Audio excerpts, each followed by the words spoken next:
So, my brothers, how are you all doing? Welcome to Manhwa Reality. Now look, don't judge it. Watch till the end, and then you'll find out what this series is really like and what kind of story it is. For now, at the start of the episode, we see a girl who is chatting with someone. On that chat, the Liu family's name keeps appearing, like their name is being mentioned, but this girl doesn't care at all whether it's the Liu family or whoever it is. She's like, whatever happens, happens. Then we find out that this girl's name is Guok, and later we'll learn who she really is. Maybe she could be our female main character.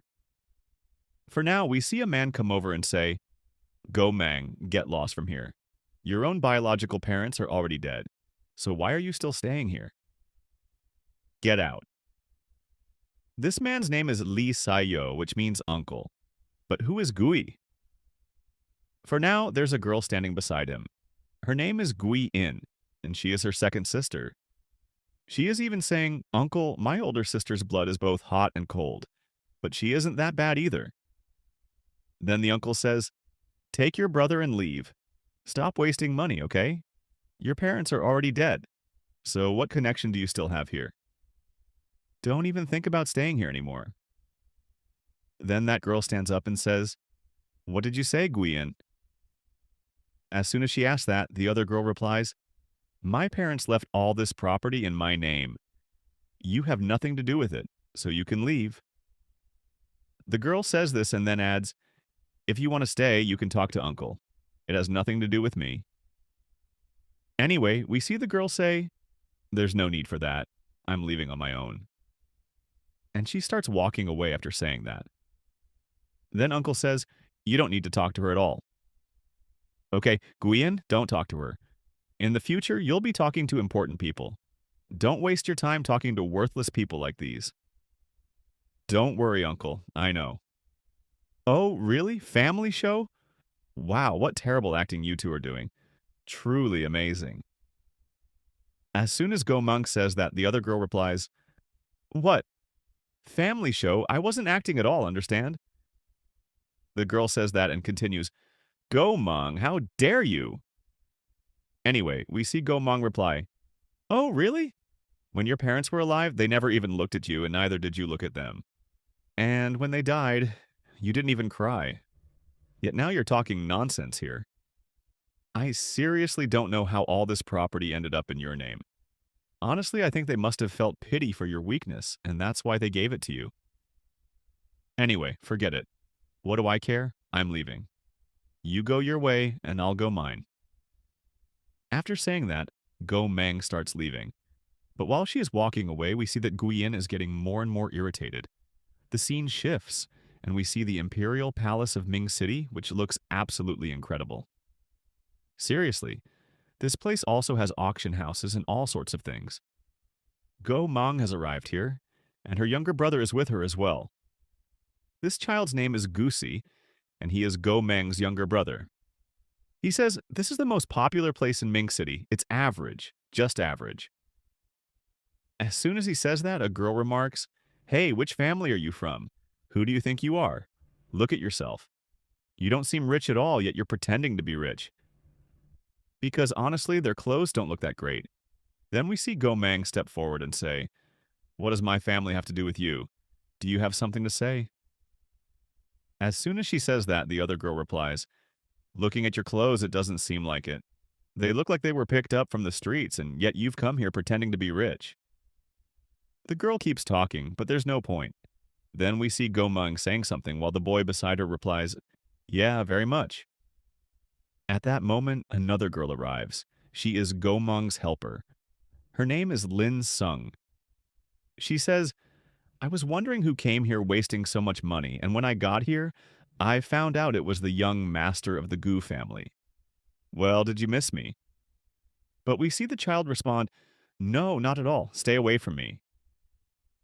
Oh my, Miss Gu, please stop looking at me like that. No boy will ever look at me if you keep staring at me like this. But still, I love you. This girl was literally flirting with her. Truly an LGBT moment, Mr. Lin Sao. For now, this person is about to leave and says, Fine, just remember it. It shouldn't happen again in the future. After saying that, he starts walking away. Then a waiter arrives and says, Miss Lin, the Sleeping Jade auction is about to begin.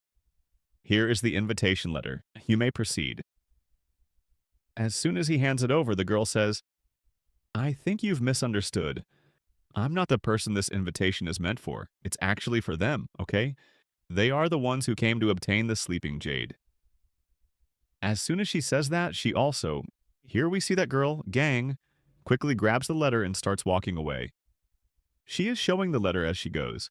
Then we see 2 or 3 guards arrive and say, oh my god, she has an invitation, and not just any invitation, an inner area invitation. Do you really think we can throw her out now? Meanwhile, inside, the auction house has already started and everyone is placing their bids. Then one man places a bid of 3 million. Right after that, we see our MC place a bid of 10 million. As soon as he bids 10 million, and this guy's name is Lin Sao or whatever, we see that he has already made his bid. Everyone starts talking among themselves. Wow, oh wow, a rich customer. Very nice. 10 million. Can anyone go higher than that? All right then. 10 million once, 10 million twice. Just as the auctioneer is about to say 3, we suddenly see Go Mong arrive and place a bid of 20 million. As soon as she bids 20 million, everyone turns to look at her. Even that man is staring at her. The moment she enters the auction house, literally every single person there is looking at her. Everyone is wondering whether this girl even has that much money. All of them are carefully examining her clothes, but honestly, she doesn't care one bit. She calmly walks over and sits in the chair right beside him. Now, this Len Sao guy keeps staring at her. Then a woman sitting nearby says, young lady, let me tell you something. Please don't continue bidding. This man is very dangerous. Do you even know who you're going against? She starts explaining all kinds of details about him. But we see that this girl doesn't care at all. Instead, she is thinking, why does this name sound so familiar? The woman continues, I think you really shouldn't go against the Liu family. Anyway, Go Mong replies, look, I don't care either. So why can't I go against them? As soon as she says that, Lin Sao hears her words too. However, he doesn't say anything. Then Go Mong points toward the item and says, look, if nobody else places another bid, then obviously this sleeping jade will belong to me and I need it. At the same time, even the auctioneer is shocked. He is thinking, what is going on today? No one has ever done this before. Where did this girl come from? Then Lin Sao raises the bid to 30 million. 30 million. Immediately after that, the girl bids 40 million. Then we see Lin Sao raise it to 50 million. Now the bid has reached 50 million, and we see Go Mong thinking, damn, how much money do I even have left on my card? I don't know. I still need to give money to Goosey, and I have a lot of other things to take care of too. She is just about to bid again when Lin Sao suddenly says, 60 million. This guy has literally increased his own bid and then says, no matter how much money this young lady has, I'm willing to pay double that amount. But this sleeping jade will belong to me. As he says this, we see Go Mong looking slightly surprised after hearing his words. She doesn't say much. She quietly stands up and starts leaving. As she walks away, we see Lin Sao watching her and smiling. Well, that's good. The scene shifts. The girl has now come outside. Suddenly, she remembers something. Oh shit! The person I was chatting with mentioned the Liu family. Was that guy the same person? As soon as she comes outside, we see her helper saying, sister, you came out so quickly. And empty-handed too? Did someone stop you from buying it? Or are you having it delivered directly to your home? The girl is asking these questions when 2 men walk past while talking to each other. I heard there was a girl today who wanted to steal the sleeping jade from Brother Chen. Yeah, I heard that too. They say she's really beautiful. Come on, she didn't even have any money. Otherwise, she wanted to compete with our brother. What? After hearing all of this, Go Mong gets extremely annoyed. She is already furious. Then the helper asks, well, did the Liu family get involved too? Come on, they're a top-class family, don't you know that? Meanwhile, Go Meng is thinking, whoever they are, I'm not going to spare any of them in the future. Don't worry. Next time, just tell me in advance. I'll buy things only when I'm in the mood. Otherwise, I won't buy anything. After saying that, she starts walking away. The helper says, "Oh, wow, all right then. But yeah, it feels like you lost this time." Anyway, nothing much happens after that, but we see the girl coming outside. At the same time, we get a view of the area outside the palace. There are many men standing around saying things like, "It's gotten really late. Come on, let me take you home." Another guy says, "No, no, not home. How about I drop you at a hotel instead?" A third guy says, "How about I take you in my sports car?" Then Go Mang says, "Get out of my way." As soon as she says that, everyone starts talking. Did she just tell us to move? Hey, hey, bro, move aside and let her pass. Another guy says, "Forget the road. Why don't we just go to bed instead?" But then we see Go Mang start beating everyone up. After knocking down 2 or 3 guys, a couple of them are literally sent flying through the air. A third guy ends up right under her feet. Then the girl says, "You people sure have a lot of nerve. Don't you think you've talked a little too much?" The man is completely terrified now. "Yes, yes, please forgive me. I'm just a man." "Oh, you're a man? Then do you even know what it means to be a man?" The guy quickly replies, "Yes, yes, I understand now what it means." Anyway, we see Go Mang say, "Forget it. What's the point now?" Then her little brother gives him a piece of advice and says, "Life is very short, okay? So don't try to find shortcuts in it. Got it?" After hearing that, the man quickly nods and agrees. Then Go Mang says, "Come on, kid." The boy replies, "Yeah, let's go." The scene shifts again. We see them leaving, but Lin Sao is watching them from above. Meanwhile, 2 men are talking to each other. "You know, that girl from earlier? I think she was trying to get brother's attention." The second guy replies, "Yeah, I think so too. She's just that kind of girl, nothing special. She was simply trying to flirt with brother. They're trying to hit on him, what else?" Anyway, that guy keeps staring at them and then says, "Hey, don't you two have any other time or any other work to do? Aren't you a little too free?" The 2 men immediately start talking nervously. "No, no, brother. Sorry, sorry, sorry, sorry. Please forgive us. We won't interfere in your business anymore." The second guy says, "Hey, bro, what happened? Relax. It's not even an important matter anyway. Why are you getting angry over this?" The two of them continue talking like that. "Didn't you notice? These days people are even bringing children to places like this." "Oh, really? Is that so? Come on, let's get out of here." Meanwhile, the scene shifts and we see the market area. Here we find Go Meng shopping in the market. She is buying clothes and other things. Her younger brother asks, "Big sister, why are you packing so many clothes? What suddenly happened?" His older sister replies, "You're going away to study, so of course you need clothes, right? That's why I'm buying these clothes for you." At the same time, the boy asks, "But why are you sending me so far away, big sister?" We see his older sister reply, "Because you're too weak. You need to grow stronger and you need to grow faster." The scene shifts again. We see a Rolls Royce arriving in the market. One guy says, "Brother Chung, why did you bring us to this place? This looks like a street market area to me." The other guy says, "Looks like our brother has become a normal person now. He's practically part of a middle-class family." Then we see Chung Zhao say, "Just shut up. Both of you keep your mouth shut." At that moment, he looks carefully ahead. We see Go Mang buying things. He notices her immediately. Meanwhile, the girl continues purchasing items. As she buys them, she is also bargaining. "What do you mean $20? Look, if you give me a discount, I'll buy even more." "Miss, it's already cheap. How much cheaper can I possibly make it?" After seeing this, one of the men says, "Look, we met her again."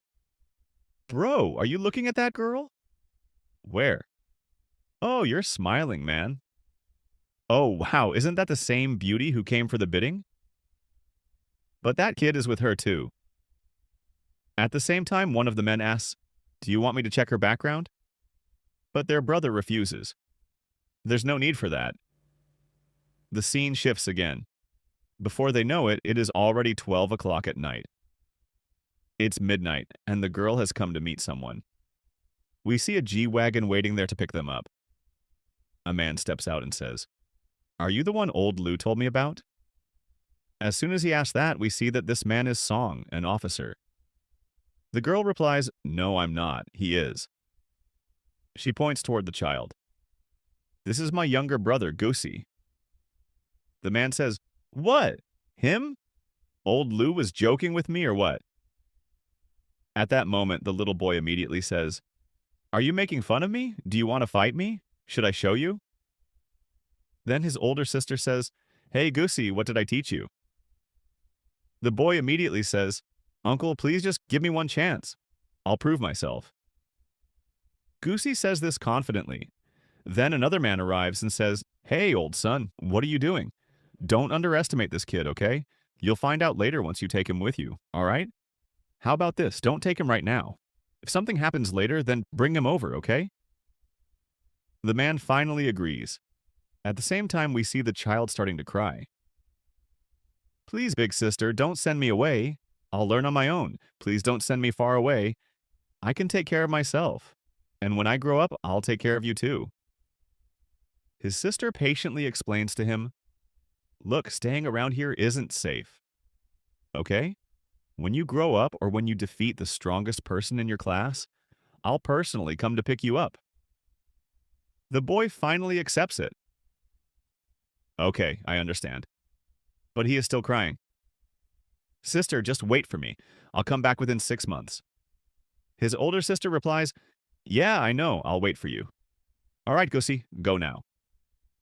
With that, the child starts leaving. Then the man says, "Are you worried about him?" "Well, I don't think you should be worried about him." The girl replies, "I'm not worried about him. Actually, I'm more... Besides me, no one else even knows what my brother is truly capable of. After all, the two of us share the same blood." With that, the scene shifts. We see that man receiving a call from an emergency number. He quickly picks up the phone. A voice comes from the other side. "Yes, this is Lou speaking." "All right, okay, I'm leaving right now." He is just about to say something else when we see Go Mong saying, "Come on, let's go." At the same time, he says, "Old Song, listen. My mother's condition is getting worse. So I'm taking your private jet. I'll send it back to you later, all right? We need to leave here quickly. Take us to the airport immediately." The scene shifts, and we see the airport.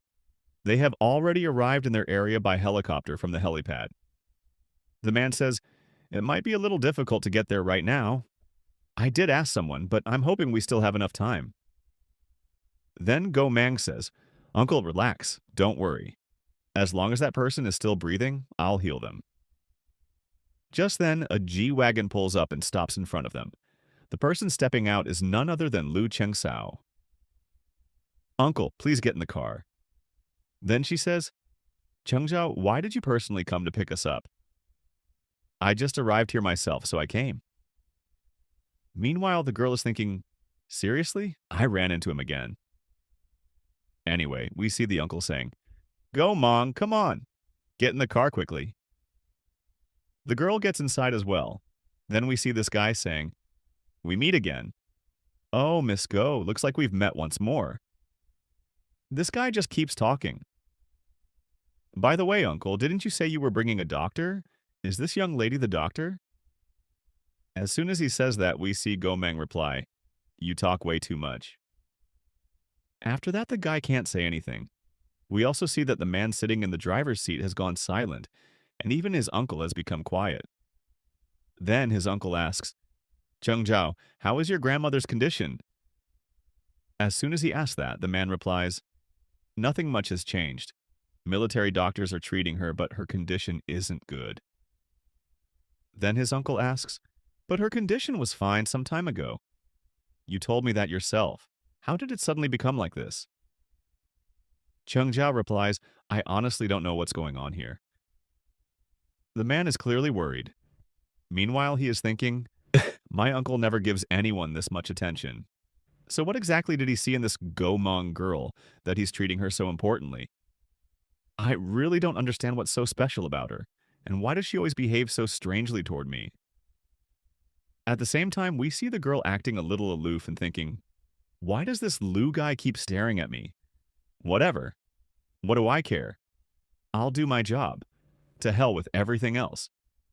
It doesn't matter to me anyway. Besides, Uncle is paying me.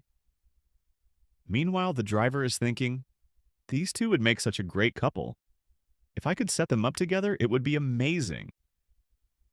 The scene shifts again. Before long, they have arrived at the Liu residence. We're here. Please wait outside for a moment. Then the man comes over and says, listen, let's go inside together. Uncle, you haven't come here in 20 years anyway. Grandma will be happy to see you. As soon as he says that, his uncle becomes extremely happy. Yeah, all right, let's go in together. The scene shifts and we now see their house. They have already arrived. Inside the room, the grandmother is lying on the bed. A doctor is also there saying, her condition is extremely bad. It's very serious. At this point, we'll have to perform surgery. Then a man says, performing surgery will be very difficult because the old lady won't be able to endure it. So what should we do? If we don't perform surgery, then what else can we do? This lady doctor is actually a member of the family. Meanwhile, another doctor supports her and says, I think Miss Liu is right. We should perform the surgery and you should lead it. Everyone agrees. Okay. The girl becomes happy and says, all right then, let's begin the surgery. Just then we see Go Mong arrive and say, the patient's condition is already extremely terrible and you people are seriously planning to perform surgery? What do you think is going to happen? Do you think she'll stay alive during the operation? She'll die right there on the table. As soon as she says that, the other girl immediately responds, hey, who are you? And what nonsense are you talking about? Who even allowed you to come in here? This girl is also judging her appearance. Her clothes aren't even proper. Who knows why she came here? Does she even have any medical knowledge? Meanwhile, we see Go Meng walk over and start observing Grandma carefully. Then that girl comes over again and says, hey, who let you come inside? Get out. Leave. Get out of here. She keeps scolding her nonstop, but Go Meng doesn't say anything. Then Go Meng suddenly says, just 2 days. Hey. At that moment, Liu also speaks up. Will she really recover in just 2 days? Her illness has been going on for an entire year. How could she recover within 2 days? Then Go Meng replies, I'll bring her back to consciousness within 1 hour, and I'll completely cure her within 2 days. After hearing that, the girl looks at her and says, third brother, you've arrived. Then she realizes that something else is going on here. What did you just say? You'll cure her in 2 days and wake her up within 1 hour? Are you even in your senses? What is this? Where did you come from? Tell me. I really want to know. What kind of method are you planning to use on Grandma? Then we see Go Meng mention acupuncture. Acupuncture? Oh, we've never tried that before. After hearing that, the doctor girl immediately says, no, nothing like that. What are you all thinking? Absolutely not. This could be very dangerous. At the same time, all the doctors begin giving their opinions and advice. Everyone starts discussing it among themselves. Then Uncle arrives and says, Chengzhao, look, I don't know whether you'll believe me or not, but this girl is incredibly skilled. Honestly, I feel that in this entire world, nobody could possibly possess greater medical skills than her. After hearing all of this, that man finally agrees. All right, arrange a room and everything for Miss Go. She'll be staying here for 2 days. The man agrees. The girl is about to say something, but then we see her brother not saying a word and simply clinging to her. At the same time, Go Meng quickly ties up her hair into a bun and starts preparing herself. She takes out her needles and says, all right, I'm ready. Then the man says, Grandma, please trust Miss Go a little. She'll heal you. The scene shifts. We see Go Meng begin the treatment. She has officially started treating her. Meanwhile, that girl says, Grandma is in shock, and what are you even doing? She's drawing blood out through her hands. Has she gone crazy? What nonsense is this? Then she continues, I don't know what kind of trick she used on my brother, but she's definitely not going to fool us. She walks over and tries to stop Gomong, but then we see Gomong stick a needle into her. As soon as she does that, she says, Look, I allowed you to stay here so you could watch how I treat her. Fine, watch all you want. But instead, you're interfering with my work, and that's absolutely not okay with me. So you should leave. After hearing that, the girl exclaims, Hey, you sealed the nerve in my hand. The scene shifts again. It is already nighttime, and we see another part of the house. Aunt has arrived and says, Chengjiao, is this really how you're going to treat your own family members? Tell me. This woman is another aunt from the Liu family, their aunt, basically. Then we see another girl arrive. She is crying terribly and saying, Aunt, don't worry. Auntie will definitely make things right. She'll help you. Meanwhile, all of them are making a huge amount of noise. They're being way too noisy, Gomang says. Anyway, we see that man say, All right, you focus on your work. I'll get rid of these people. But as soon as he says that, Gomang thinks, Get rid of them? Damn. I heard he's the head of this place, yet he can't even control his own family members. I have no idea how he became the head in the first place. Meanwhile, they continue talking. Third brother.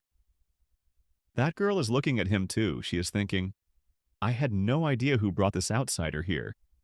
And now I find out that my own brother brought her. Wow, wonderful.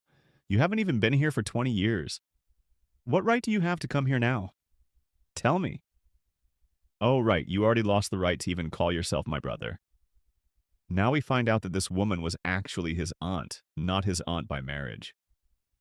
Anyway, she continues, Did you come here to see whether mother is going to die or not, so that you can get your share of the inheritance? As she keeps speaking against her brother, we suddenly hear a voice from behind. Then Cheng Zhao says, I seriously don't have any energy left to listen to your nonsense. I already told you, if you people don't know your place, I'll teach it to you. Louis, hurry up and get these people out of here. As soon as he orders his assistant, the assistant step forward and start dragging them away. Then the woman shouts, Louis, how dare you? You damn servant, stay within your limits. Everyone starts yelling and arguing. Then that man arrives again. The woman says, Brother. But before she can continue, he pulls the needle out of her hand. Then he says, Stop interfering with Miss Go's treatment, all right? Now leave. As soon as he says that, we see him looking directly at Go Meng while she continues doing her work. Even the doctor woman is staring with her eyes wide open, but whether she likes it or not, she is forced to leave. At the same time, Uncle is standing there watching everything unfold. Then the man comes back and continues observing. A little while later, we see that half an hour has already passed, and the girl has completed her work. Immediately after finishing, she comes outside and says, Lou, my work is done. The patient will regain consciousness within half an hour. Really? Thank you so much. The uncle keeps thanking her. Thank you so much, Gomeng. Uncle Lou, don't thank me yet. Thank me after she wakes up. At that moment, that man also comes over and thanks her. There's no need for that. She replies rather coldly to him, then she starts walking away. I'm tired. I need some rest. All right. Louis is outside. He'll take you to your room, okay? At the same time, we notice that the man is holding the same needle in his hand, meaning he's examining it or doing something with it. The scene shifts. We see Gomang come outside and look around. There's no one here. So, where am I supposed to go? She starts wandering around and checking the area, but as soon as she looks ahead, she notices something. What is going on over there? Then we find out that there are a lot of people outside trying to catch her. That woman says, yes, that's her. Then she orders her bodyguards, take her away immediately, and she continues mocking her. She'll wake up within 1 hour. She'll completely recover within 2 days. Are you drunk or something? By now, Gomang has already understood exactly what is happening here. Just as she is about to say something, the guards move forward to attack her. At that very moment, that man arrives and says, Who dares attack a guest of the Liu family? Tell me. He personally steps forward. As soon as he arrives, the woman says, "Third brother, what exactly are you doing?" Even she looks a little shocked. Then he says, "Your grandmother has already regained consciousness." What? Grandma really woke up? As soon as she asks that, the man replies, "Yeah, it seems Miss Go does have some medical knowledge after all." Of course she does. Everyone already knows that. The woman says this while basically praising herself. As she keeps talking, the man looks at her and thinks, she's kinda cute. The scene shifts again.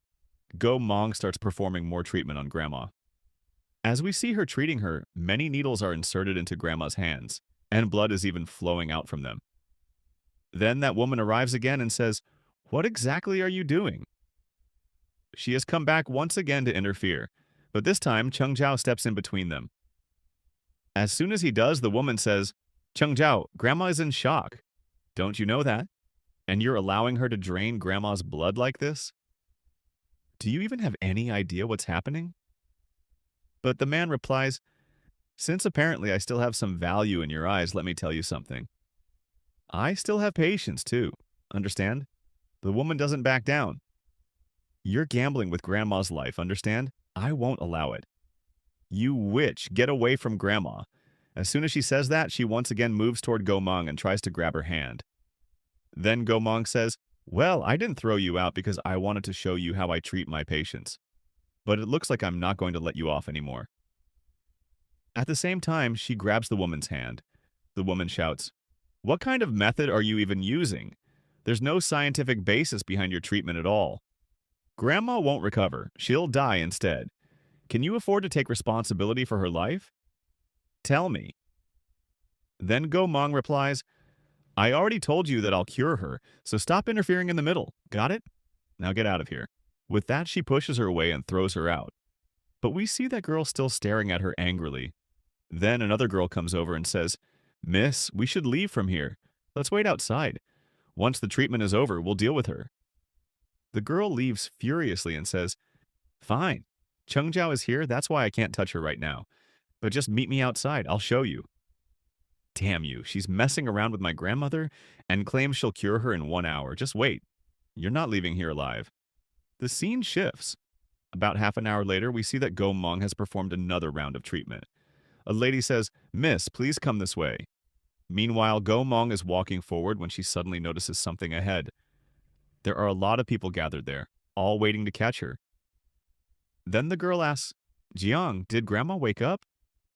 "No, she's still unconscious. She's about to wake up." As soon as that conversation happens, the girl says, "Wow, I knew something like this would happen." Then another man arrives and says, "That's her.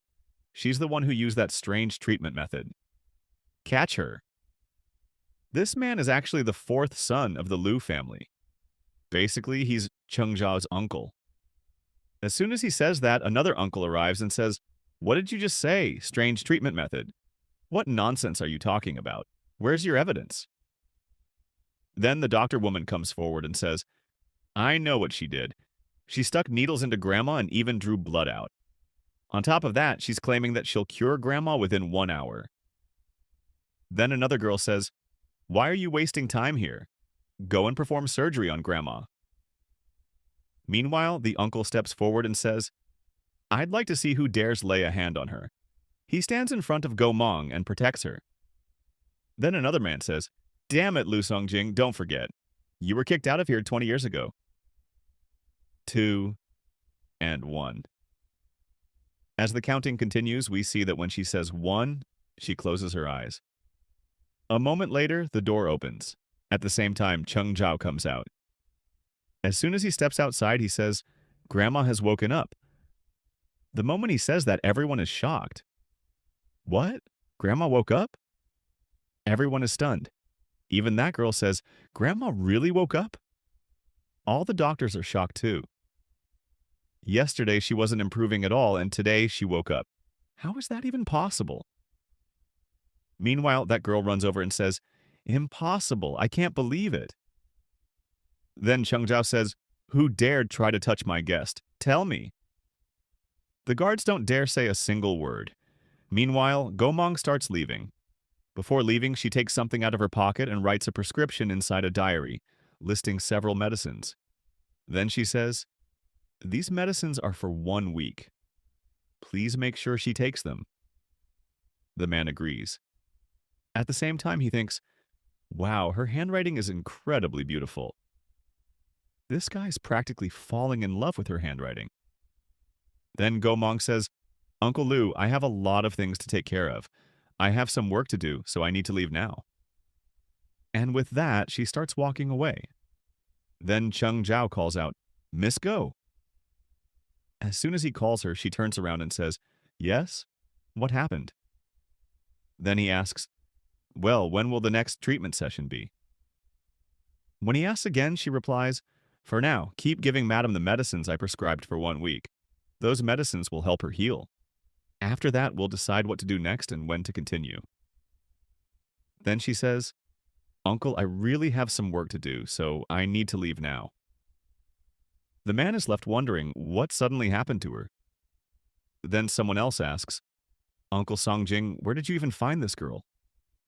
He replies, "She's a friend of one of my friends. I heard she knows about acupuncture, so I brought her here. I thought we should at least give it a try. Anyway, I have some work to do as well, so I need to leave too." Then the uncle also leaves.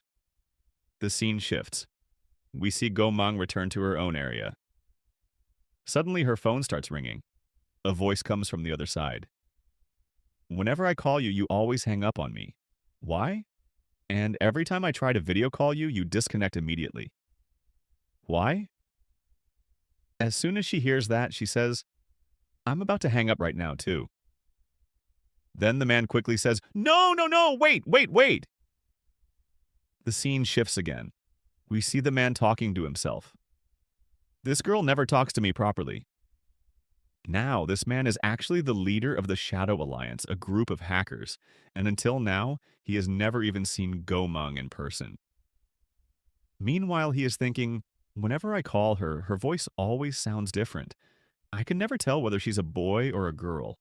I seriously can't figure out who she really is. Because Gomang herself is a top-tier hacker. Right now, that man is thinking, I just want to meet her.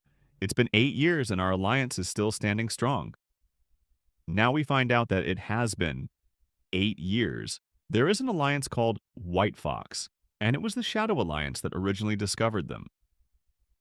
Internationally, they used to be ranked second, but within just 6 months, they rose to the #1 position, and there wasn't a single hacker left who could hack them.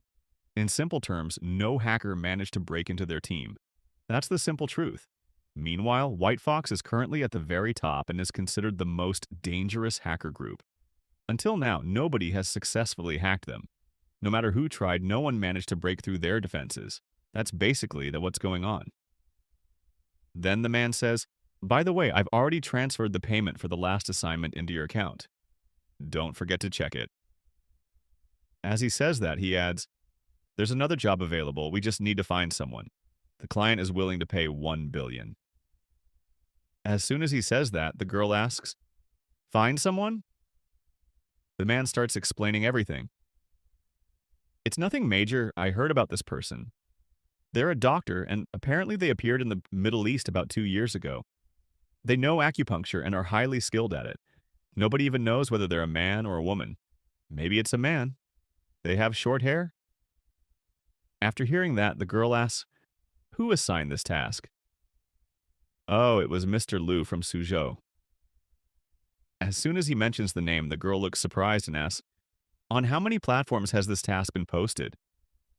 The man replies, nothing much. On the Shadow Alliance platform and at least 3 others. Why are you asking so many questions? The girl replies, no reason, just asking. Then the man asks, so are you going to take the job? But the girl refuses. Right then, the call ends. A cab arrives in front of her. The girl calls the cab and says, please take me to the northern area, to this address right here. The driver replies, all right, miss, let's go. The scene shifts. We see that she has arrived at the location. As soon as she gets there, she notices a robot standing in front of her. The robot says, Hello, Miss Go Mang. Miss Jiang is watering the plants right now. Just walk straight for about 150 meters and you'll find her.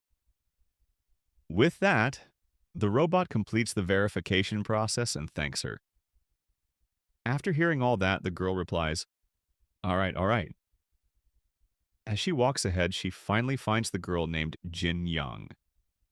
As soon as Jin Yang sees her, she happily says, Go, Mong.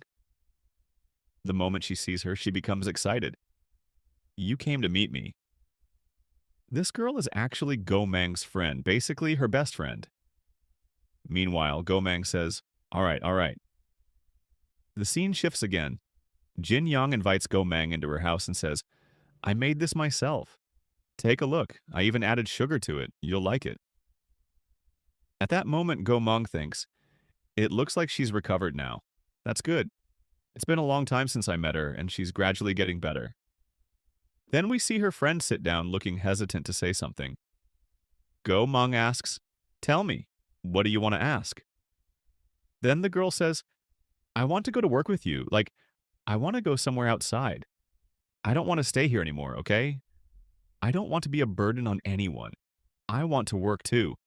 Everything is becoming more expensive. But Go Mang replies, oh, so you want to come with me? You're not even old enough to earn money yet. But neither are you? Then Go Mang says, I can fight. As soon as she says that, the girl is shocked. You can fight? Wait, do you earn money by fighting people? Hold on, take off your clothes. Let me check if you have any injuries. Did you get hurt somewhere? Wait, take off your clothes. Let me check. She becomes extremely hyper. Then Go Mang says, listen, I also have computer skills. I earn money by developing software. Understand? After hearing that, the girl can't say anything. Don't worry, I don't fight with people. I just hit them. Oh, right. The girl is extremely surprised. Go Mang can do so much at such a young age, and I can't do anything. Meanwhile, we see the girl stand up and say, don't worry, okay? You don't want to stay here, but why exactly don't you want to live in this place? As soon as she asks that question, the girl replies, I want to find a part-time job too. I want to earn money on my own. Go Mang, you know I can take care of myself, but right now I'm not able to. I don't want to keep depending on you anymore. At the same time, she is also thinking to herself. She was thinking, I don't want to be a burden on anyone anymore. Meanwhile, we see the girl say, oh, so you want to earn money? Yes, I want to earn money. With that, Go Mang said, all right then, let's make a deal. You have to pass this year's college entrance exam first. After that, you need to study at a good university. Then, after graduating, you'll be able to get a job. Listen, for the tuition fees, just take a loan from me. Later, when you graduate and start earning, you can pay me back comfortably. Then the girl asks, and what about you? Me? Ah, don't worry about me. I'll rent a place somewhere near your school. It's fine. Hearing that, the girl is a little surprised. Meanwhile, we see Go Mang calmly eating her food. Then the girl says, Go Mang, how about we do something? Let's go to school together. Why don't you prepare for the exams with me, and then both of us can take the entrance test together? How does that sound? But we see that Go Mang doesn't say anything. Her friend then asks, Go Mang, we agreed that we would go to school together, right? Then why did you bring me to City Ming? Tell me. She keeps asking her all those questions. Just then, we see Uncle Lu arrive. He says, sorry, I'm late. Go Mang, you said there was something urgent. Tell me, what is it? As soon as he asks that, we see Go Mang saying, my friend and I both want to join school, so please arrange 2 seats for us. The moment she says that, Uncle Lu is completely shocked. What? What did you just say? You want to go to school? Why? What happened? Can't I go to school? As soon as she says that, her friend thinks, damn, if Go Mang keeps this attitude in school, nobody is going to like her. And now I understand why she didn't want to go to school in the first place. Uncle Lu says, no, it's not like that. Well, I just can't believe it. I really can't believe that you actually want to go to school. Then Go Mong says, go arrange it. Basically, she's straight up giving orders to Uncle Lou. Uncle Lou replies, all right, but young lady, there are rules in school that you'll have to follow. But we see Go Mong staring directly at Uncle Lou. Meanwhile, Uncle Lou continues, still, don't create any trouble. I won't be able to handle major people if problems start happening. In the end, Go Mong finally agrees. She says, I'll be a good student. As soon as she says that, Uncle Lou replies, that's good. If you become a good student, then there won't be any problems for me. Then Uncle Lou says, all right, I'll arrange it. There's a middle school where Lu Yi and Lu Young are already studying. The girl replies, okay, but Jin Young and I are both going to attend that school. Please make sure everything is arranged properly. Uncle Lou says, it'll all be done by this afternoon. The scene shifts. We see a girl walking outside. People nearby are talking. I heard a new restaurant opened around here. The girl replies, yeah, let's go check it out. Then someone says, hey, that's Uncle Lou. Look, that's Uncle Lou. And that girl, she's probably your relative, right? Look how beautiful she is. But we see Lu Yi saying, no, it's nothing like that. My dad was working with some poor people on a project. She's probably one of them. Oh, I see. Now it makes sense. Then the girl says, yeah, I have nothing to do with her. Come on, let's go and mind our own business. With that, Go Mong is already sitting inside the car, but Lu Yi keeps staring at Go Mang the whole time. The scene shifts again. Now we see the inside of a taxi. Jin Yang, this is the place where we're going to live, okay? Go Mong is showing the place to her friend. Then she looks at her and asks, what happened? Are you feeling uncomfortable? After the surgery I performed, it's possible you might feel a little uncomfortable, so tell me. But her friend replies, no, it's nothing like that. I'm completely fine now. I can even use the bathroom normally again. It feels really good. Her friend says this with a smile. Meanwhile, Go Mong nods in agreement. Just then, a message arrives on Go Mang's phone. It's from one of her colleagues. Mang, please be careful. Lu Chengzhou has put out a bounty to find a miracle doctor. In other words, he's trying to find you. The girl replies, all right then, let's see how capable he really is. The scene shifts. We see that they have arrived at the place. Her friend says, wait, this is the place? She looks at it and is a little shocked. But Go Mong says, come on, let's go inside. I'm here with you. With that, the two of them start walking. However, her friend says, Go Mong, please don't tell me we're actually going to live here. Go Mong replies, yes, yes, we're going to live right here. I've heard about this place. Her friend says, but this is where really important and wealthy people live. We can't stay here. Don't worry, it's my friend's house. He rented it out to me, so there's nothing for us to worry about.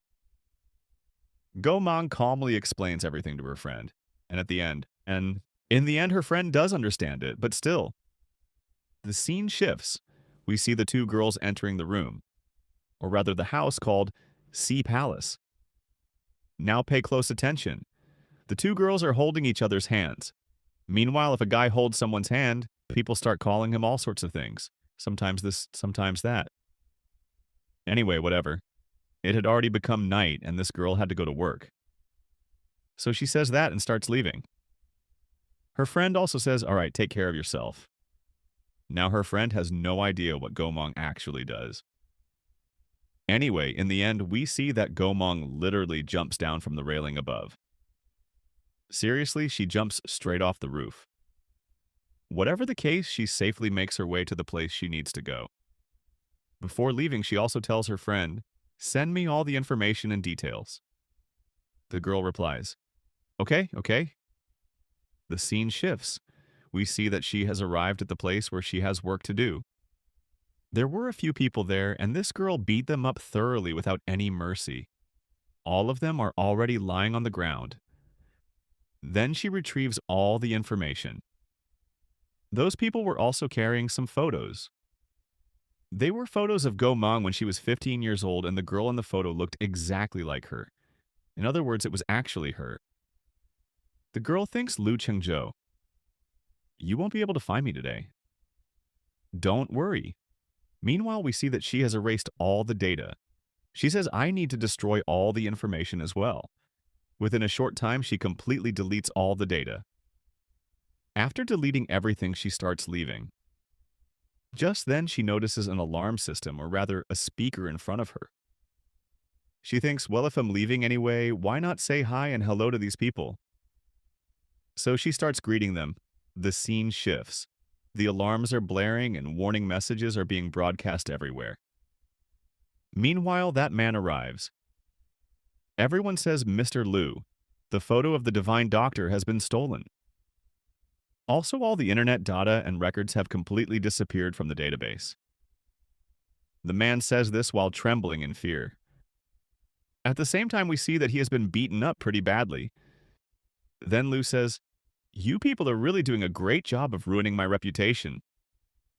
The man replies, sorry, sir, we failed. Please give us whatever punishment you think is appropriate, Lu says. There's no need for that. Just tell me besides. White Fox, who else could hack our system? Could this be the work of the Shadow Alliance, the man replies. Shadow Alliance, yes, it's possible, then do one thing. Throw money at the Shadow Alliance. If possible, offer them an extra 100 million and try again. Maybe they'll accept. The scene shifts. We see her friend saying, they're willing to offer another 100 million. Would you like to take it? I mean, will you accept their offer? But the girl refuses. Oh, so you're rejecting them again this time. Yes, these people have clearly lost their minds. Well, that's fine. My mind is messed up too. Saying that the girl throws everything into a trash bin. The scene shifts. A man asks, did they accept the offer? But the other man shakes his head. All right, forget it. It's fine, but keep a close eye on. Go Mang. The man replies, okay, with that, the scene shifts. Now we see the next day at school. Uncle Lu has arrived there. The principal says, Dr. Lu, perhaps you already know what's going on. I absolutely can't do something like this. Even if I use all my authority, I can't place them directly into the 12th grade. This is the school principal, and he is a bit hesitant about giving them admission. Anyway, he says, how about this? He'll give both of them a test. That way I can see whether they truly belong in the 12th grade. Based on their performance, he'll divide them into the appropriate classes. Meanwhile, Uncle Lu is asking Gomong. But Gomong replies that won't be necessary. He'll go to the worst class and Jin Yang will go to the best class because she's much smarter. Uncle Lu asks why. Why are you two going to different classes? Go Meng replies, because my friend studies very well while I'm terrible at studying. With that, the principal says, then there's no problem at all. She can join class 1 and you can go to class 20. He'll call the teachers. As they are discussing all this, Uncle Lu starts thinking. Class 1 and class 20. Well, Lu Yi studies in class 1 and Lu Yang is in class 20. The two people studying in class 20 are Lu Yang now. Who are these two? They are actually siblings from the Lu family. Anyway, we see that the teacher says, forget it, whatever. At least it won't be that embarrassing. That is what Uncle Lu is saying. With that, he walks over to Mang and says, listen, my work here is done and I have some other things to take care of as well.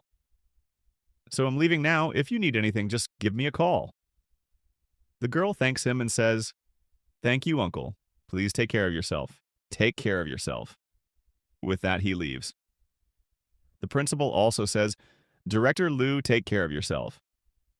The girl says, goodbye, Uncle. Bye-bye. Anyway, the scene shifts. We see that Miss Lu and Miss Tsai are there, who are the class teachers. Both of them are checking the students' results and thinking about whether these two should be admitted into their classes or not. Meanwhile, the other teacher is thinking, this girl, Go Meng, is seriously terrible. Her grades are so bad. How is it even possible to score 0 in every subject? Maybe she actually knows everything and did it on purpose. The other teacher says, Principal, are you really sure you want to send her to our class? The principal nods yes, but the teacher starts shouting, Do you even know that our class is the top class in the entire school? She hasn't even properly graduated from elementary school yet. Do you really think she belongs in our class? The teacher is angry and says, I absolutely disagree. She has already refused, but the principal says, Miss Liu, you are a teacher, and you should pay attention to your language. I believe you can teach students properly. He keeps explaining all these things. Then teacher Liu says, I think Miss Tsai's class would be much better for her because all the strange students end up there anyway. It'll suit her more. She is clearly mocking Miss Tsai. Meanwhile, Miss C thinks, Forget it, it's okay. The students in our class may not get good grades, but they are very kind by nature. Then the principal says, All right, Jin Yang will be sent to your class, Miss Liu, and Go Mong will go to your class, Miss C. Do you have any objections? Miss C immediately replies, No, I have no objections, principal. Don't worry, I'll do my best and teach them with all my heart. Hearing this, the other teacher becomes even angrier. Meanwhile, Mong's friend is thinking, Now I'm going to be separated from my friend. If someone bullies me, what am I going to do? Go Mong immediately understands and says, Listen, don't worry. Your classroom isn't very far from mine. If anything happens, just come to me. I'll know right away. The girl says, Okay. Then teacher Liu says, Listen, I'm warning you beforehand. Our class is class 1, the top class. If your grades aren't good, then don't expect me to treat you kindly. The girl replies, Okay, ma'am. The teacher adds, And to improve the quality of the class, there's no need for you to sit inside the classroom. For the next 2 weeks, you'll attend class standing up. Understood? After hearing all this, the girl gets nervous. Then Go Mang interrupts and says, Wait a second. She steps in and says, I've changed my mind. Then she turns to the principal and says, Sir, let's do one thing. Jin Yang, come here. She walks over to the principal and says, Put Jin Yang in my class too. I want both of us to be in class 20 together. As soon as she says that, the principal becomes happy. Meanwhile, teacher Liu says angrily, What do you mean by that? Are you making fun of me?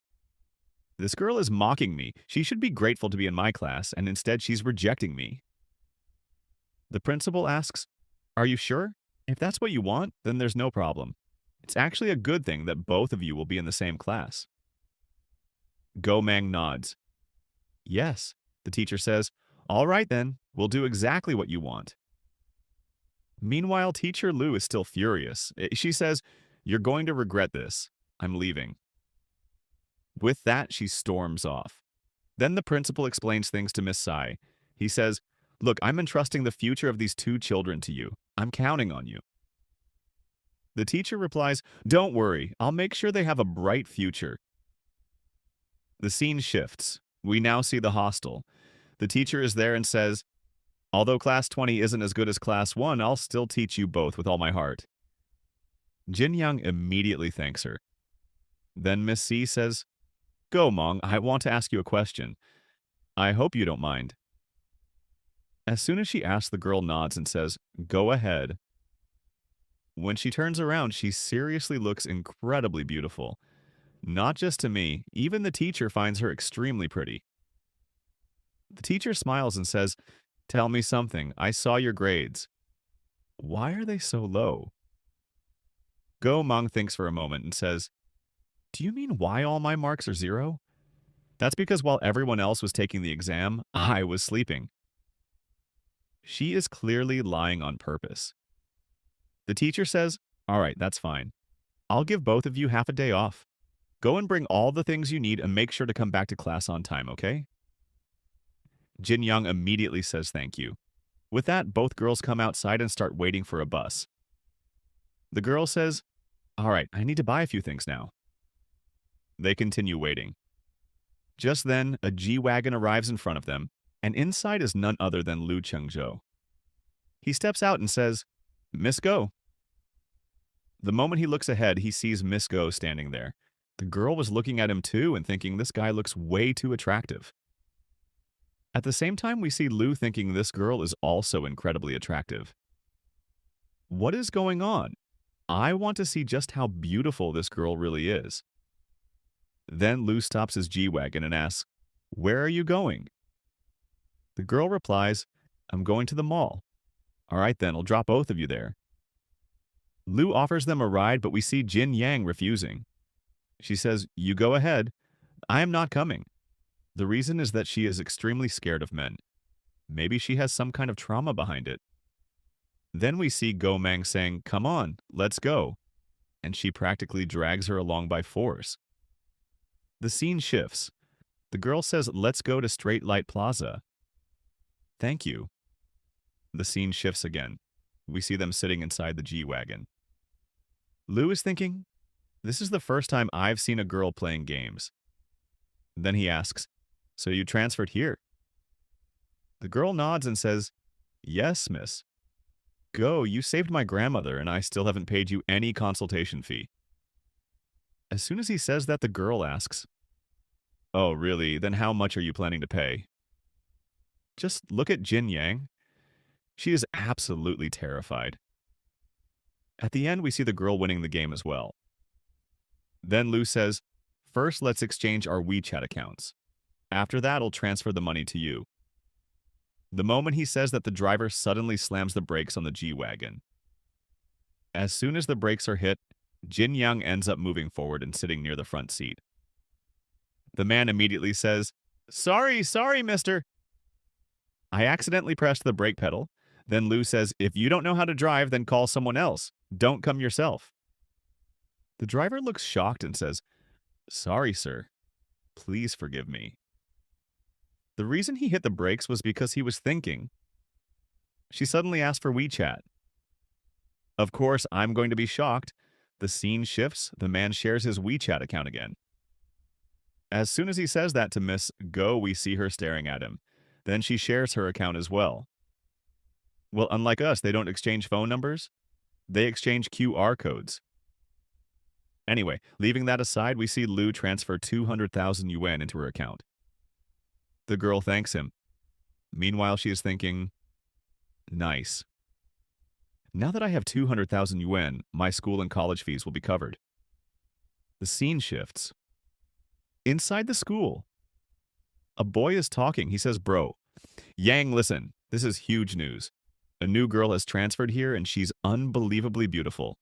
This news has already spread throughout the entire school." The boy continues explaining, "This morning, when I was standing near the stairs, I saw Miss C bringing two girls with her. One of them seriously looked like a fairy. I'm telling you, she's incredibly beautiful." The guy is completely captivated by her. But the other boy, Yang, replies, "Ah, get lost. Why should I care?" The scene shifts. We see them at school. The teacher says, "You don't need to worry at all because the students here are very friendly and they'll help you a lot." At that moment, voices are coming from inside the classroom. Did you hear that? They said a new transfer girl is coming. Is she really as beautiful as a fairy? If she actually turns out to be a fairy, then I'll shave my head. They are deliberately teasing each other. Then the door opens. The teacher enters and says, "Silence today. I'm announcing two new students." As she says that, the first girl walks in. The moment everyone sees her, they immediately start judging. They say, "I knew it already. You should never trust that fat guy. Seriously, she's just average, completely average." Then our Gomong walks in from behind. The moment she enters, she honestly looks like a total boss girl, and her attitude leaves everyone completely stunned. To be honest, I don't know why, but I personally like girls with that kind of tough attitude more. Anyway, the moment she steps into the classroom, every single student is shocked. Some of them even drop their pens. Then both girls begin introducing themselves. At the same time, that boy is also staring in shock. He says, "Wait, go." Meng is here. Who this guy is will be revealed later. For now, he is extremely surprised. Then the teacher says, "Jin Yang, you can sit over on that chair. And go. Meng, you can come sit beside Lu Yang. This Lu Yang is actually related to Lu. Basically, he's the son of his uncle or elder uncle. You can consider him his cousin. We see Lu Yang becoming extremely happy. He thinks Go Mong is actually going to sit beside me. Everyone starts talking. Do you think this girl is going to beat him up? But others say, forget that. Just look at Lu Yang. Look how hard he's blushing. Anyway, Go Mong comes over and sits down. Now everyone's eyes are fixed on her. The teacher says, all right, that's enough. We have new students now. And with that, our class is about to begin. Take out the chemistry papers I gave you yesterday. We're going to solve the examples from them. The class begins. Lu Yang says, here you can study from my book. I'll lend it to you for a while. He offers her the book. But when Go Mong looks at it, she doesn't understand anything at all. Lu Yang says, listen. It's simple. You read it like this and this. He keeps explaining, but it doesn't affect her at all. Anyway, the guy sitting in front of Lu Yang suddenly says, Bro Yang, why is your face so red? Shut your mouth. Okay? After watching the two of them, Go Mong can't stop laughing. At the same time, Go Mong starts laughing and covering her mouth with her hand. Meanwhile, the scene shifts. Before anyone realizes it, the news has already spread throughout the entire classroom, and even the whole school that a new girl has arrived. Now all the boys are running around just to see her. Every single guy is rushing over saying, I'm going too. Going too. Then we see Gu Yin saying, what's going on? Did something happen in school today? Why is everyone running outside? A boy replies, haven't you heard? A new girl named Go Mang has transferred here. She's extremely beautiful. She's in class 20. Class 20. Oh, then her grades must be terrible. That's probably why she's in class 20. A boy wearing glasses says this. Then another boy says, Yin, listen, our exams are coming up. We need to prepare? Maybe you'll still remain the school flower after all. Okay. Now Gu Yin starts thinking, how did Go Mong end up in this school? And why did she come here? Why is she in Wuming City? She starts thinking, maybe she begged Uncle to get her admitted into this school. Then Queen says, don't say things like that. What if her grades aren't actually that bad? As soon as she says that, we see Lu Yi standing behind them looking completely shocked as well. Then a girl comes over and says, Lu Yi, look at this. Sha's practically a celebrity now. Look, she has even surpassed Gu Yin. Seriously, a new girl just arrived. What do you think? Do you know her? Have you ever seen her before? The girl replies, no. I've never seen her before today, but we see Lu Yi getting extremely annoyed because of Go Mong. She says, listen, I'm going outside to make a call. With that, Lu Yi walks outside to make a phone call. The scene shifts. She has called her aunt. Her aunt says, did you arrange for Go Mong to enroll in this school? Tell me who arranged all of this. She is yelling. Uncle says, come on, Lu Yang. Why are you getting so angry? Calm down. Yes. I'm angry? Of course it matters to me. Tell me why she was admitted into this school. Uncle replies, but you already know Lu Yang's condition. Has the worst student. But Go Mong is even worse than him. Tell me, what do you think? But the aunt is still extremely angry. She says, I don't care. Okay, get her out of here. Remove her immediately. Then another person arrives and says, it's fine. I don't want anything changed. This is actually Lu Yang himself, the same mischievous guy. He has arrived too. Then his mother says, look, I don't want to argue with you. Just look at her results yourself. Lu Yang checks the results. He says, wow, 0 marks in every subject. She turned out to be even worse than me. His aunt says, yeah, exactly. Look at that. Aren't you embarrassed? Lu Yang replies, no, I'm not embarrassed at all. That's actually a good thing. Then he starts explaining to his mother. Mom, listen. I don't want you making any plans because I already have plans of my own. I don't want to change my seat. Just listen to me. You know how angry I can get. Then he continues trying to calm her down.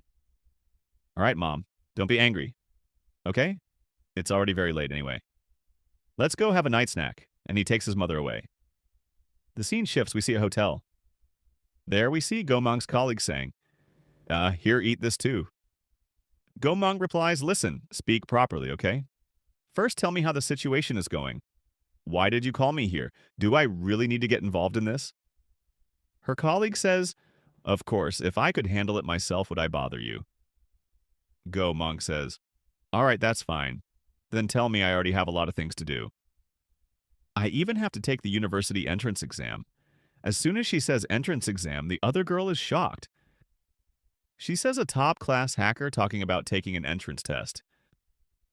Anyway, forget it. Listen, I can't hack this camera. I want you to hack it if you do. I'll give you a 10% share as soon as she offers 10% of the profits. Gomang refuses. She says it'll take 20%. Fine, deal done. The scene shifts. We see Gomang entering the restroom. She is inside the bathroom. Meanwhile, two girls are waiting outside. One says, seriously? I don't know who locked that stall. It still hasn't opened. The second girl says, let's just go to another restroom. The scene shifts. Now we see the inside of the bathroom. Gomang has opened her virtual computer and it looks incredibly advanced. She activates her virtual screen. Within moments, she hacks the camera system. Now the camera feed has gone completely blank. Meanwhile, a man monitoring the cameras is shocked. He says what's going on here. Then we see another man saying, why have so many of our cameras gone dark? Something is definitely happening. Report it to Mr. Liu immediately. Hurry up, after making the call, alarms begin going off. At the same time, Gomang sends a message saying, the job is done, you can withdraw now. Then we see Gomang trying to leave. She has put on a cap and starts walking away. But suddenly all the security guards become alert. They start saying, keep an eye on everyone who leaves and don't let anyone go out. At that moment, this girl is seen walking away. One of the men says, hey, black hat, stop right there. Where are you going? Now everyone has stopped her. The girl immediately understands that these people are here to catch her. Right away, she deletes all the data stored inside her watch. Then she turns around and stares directly at them. The moment she looks back, we see that Liu Chengzhou notices her as well. He says, Miss Go, what are you doing here? As soon as he speaks, the guards ask, Mr. Liu, is she your friend? Yes, she is my friend. Oh, sorry, miss. Please forgive us, we made a mistake and offended you. The girl doesn't say much. She simply says, it's okay. With that, Liu starts escorting her outside. He asks, what are you doing in heaven at this hour of the night? The girl replies, I'm just earning some money. Earning money? Do you really have a shortage of money? Liu asks this question. The girl replies, Mr. Liu, maybe you don't know this, but yes, I really do need money. Wait a minute. I can't believe he still hasn't checked my background. I wonder why he never did. Liu says, but I already gave you 200,000 yuan this morning. The girl replies, but I don't want to depend on just one source of money. I don't want to rely on that alone. Liu says, all right then. Fine. Let me at least drop you back to school. But the girl refuses. She says no. I have a friend who is coming to pick me up. At the same time, we see a car arriving. The car has come to pick her up, and the driver is none other than her friend. The girl gets into the car and says goodbye, Mr. Liu. Meanwhile, Liu watches the car drive away and thinks, I have no idea where she got a car like that from. And suddenly her friend appeared too. After that, he heads back. As soon as he enters his office, we see two of his friends sitting there. One of them says, Joe, how did you come back so quickly? Another guy says, bro, listen. The Shadow Alliance deal has caused trouble again. It feels like the work of Tail, the Nine Tails group. As soon as he says that, Mr. Liu replies, "No, I don't think they have the ability to pull something like this off. Someone else is behind all of this." The second guy asks, "Who could it be? Could it be the legendary White Fox? Or someone else? Maybe someone has secretly been helping them behind our backs." That's possible too, and with that, this episode comes to an end. Now you guys tell me how you like this video.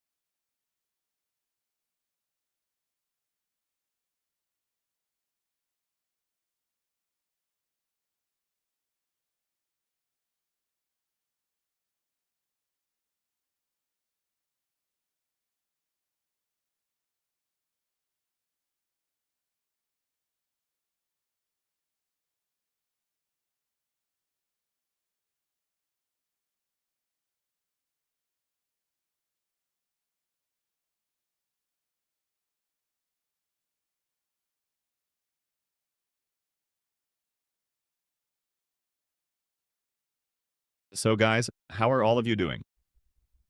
Welcome everyone to Manhwa Reality. At the start of the episode, we see a scene inside a car. Here we see that girl, the one who is with Gumang. That girl says, "So tell me, what's going on between you and that Lu guy, Lu Chung? Tell me properly." Well, we see Gumang saying, "Nothing is going on between us." At the same time, we see the girl thinking that these two keep going around together, so there must definitely be something going on between them. Then Gumang says, "Listen, I'm a doctor, okay? And he is a patient's family member. So obviously, what kind of relationship could there be between us? You tell me." "Fine. Whatever it is, but yes, take care of yourself whenever you deal with him." Now that girl also says, yeah, I know. Whenever I'm with him, I always stay alert." Then we see her friend saying, "All right, anyway, I've already achieved my target for this year, so now I'll have to go to Europe. You take care of yourself. And yes, finish your school and pass 12th grade." After hearing this, the girl doesn't say anything. The scene shifts. We now see the next day's scene inside the school. Gumong is walking toward her classroom. As she keeps walking, everyone is just staring at her, as if they've seen something unbelievable. Seriously, after watching this scene, it feels like Gumong is some top-level celebrity. I mean, even I don't get this kind of feeling at my own home. Now we see the classroom scene where there is a lot of noise and chaos. Then her friend says, "Kumeng, you're here. Did you eat anything? Here, I brought breakfast for you." This is the same friend, as you already know. Then we see Gumong saying, "Tell me one thing, did you do my homework?" The girl says, "Yeah, I did it with my left hand. Your handwriting is so bad, that's why I used my left hand. Look, you can't even tell the difference." Then Gumong says, Yeah, you've really made sure to put me down, okay? Stop insulting me." With that, the girl walks away laughing, saying, "Ha, whatever." Then we see her entering the class. All the boys are secretly staring at her, trying not to get caught so she doesn't notice them. As soon as she reaches her desk, we see there are lots of love letters waiting there for her. After seeing all this, that guy says, "You know, a lot of people sent these last night because there was a free period at that time." Then we see Gumong picking up all the letters and throwing every single one of them into the trash. She even lifts the trash bin and starts taking it to throw everything away. But then we see that Guy has already arrived there. He says, "Go to your seat, I'll throw the trash away." After seeing this, his friend says, "Oh shit, Yang, what is he doing? Since when did this class bully become a hero?" Then we see the girl sitting in front, but everyone is still staring at her, wondering what's going on. At that moment, she opens her phone. Inside, people are chatting. One guy is saying, "Campus Beauty Gumang has reached the top," and all kinds of things like that are being discussed. Now, these people are talking in a WhatsApp group. They had conversations and discussions, but none of them deleted the photos. In fact, dangerous and embarrassing photos of Gumang have been uploaded in the campus group. That's what is going on. The scene shifts again. Now we see Class 12, Section 1. Their teacher, Miss Liu, is shouting loudly at everyone. She says, "What exactly were you all doing in Class 20 during yesterday's free period? Tell me, have you all gotten too much free time? Don't you have homework? I'm telling you, if any of your marks are bad, all of you will be punished." She keeps scolding them badly. Now all the students have gone silent. Then she says, "What do you all think? Tell me. Can a student who gets 0 marks in every exam become the school beauty? No, she cannot." Now she starts making baseless accusations against Gumong. "Campus beauty? What kind of joke is this? Tell me. Do you even have eyes? Did you even check properly? I'm warning all of you." The teacher keeps scolding them nonstop. The scene shifts again. Now we see a free period scene. Young is walking and saying, "Tell me once, what kind of things do girls like?" The other guy says, "Why? Is this for Mong?" He replies, "Mind your own business. Just tell me." The other guy says, "I don't know much, but don't think too much. Still, I'll tell you one thing. I wasn't planning to tell you, but she likes sweet things." The two are talking. Then we see 2 girls behind them talking to each other. They say, "Did you hear what Miss Liu said? Yeah, she's seriously spreading weird rumors, saying Gumong gets 0 marks and all that nonsense." After hearing all this, that guy overhears them too. Then the girls say, "Hey, talk quietly. He'll hear us." After saying this, they start leaving. At that moment, the guy asks, "Why exactly was Miss Liu saying such bad things?" The scene shifts again. This guy comes and kicks the office door hard, as if it belongs to his father. Anyway, the door opens. All the teachers are staring at him, thinking, "Is this really a student?" Then we see he has entered.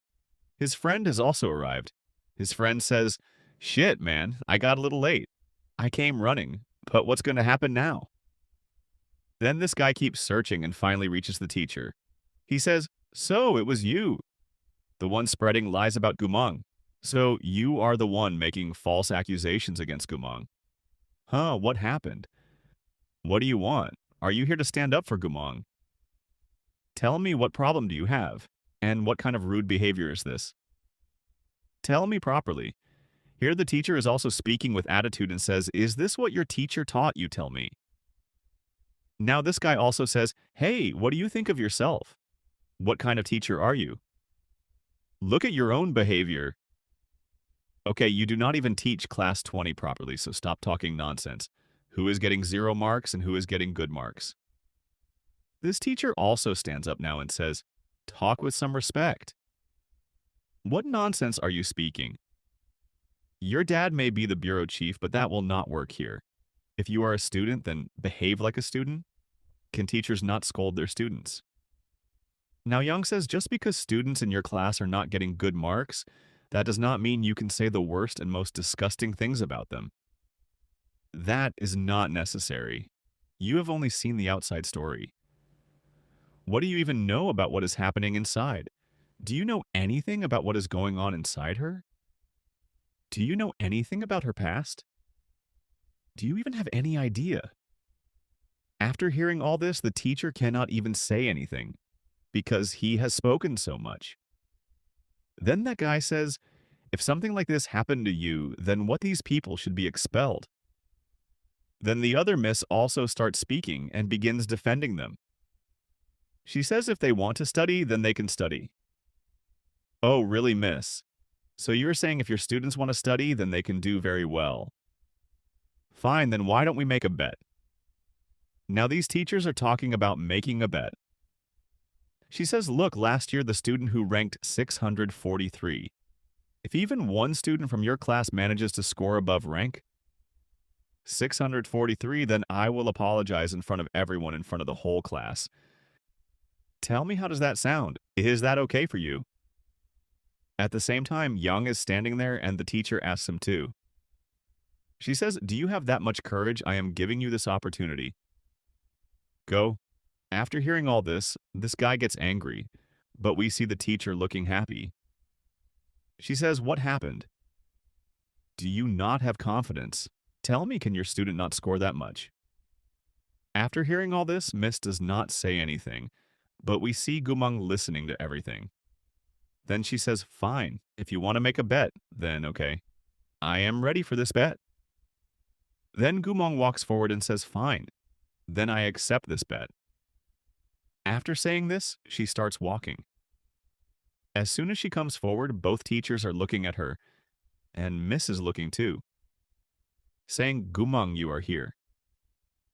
The scene shifts. Now this rumor has spread everywhere that a competition is going to happen here, meaning a bet has been placed. Now, let us see what happens. Next, we see the principal quickly making a call to Uncle Lou. He says this matter has happened, and the whole school is talking only about this and all this has happened. What do you think will happen? He explains everything on the call, but we see Uncle Lou saying, there is no need for you to worry.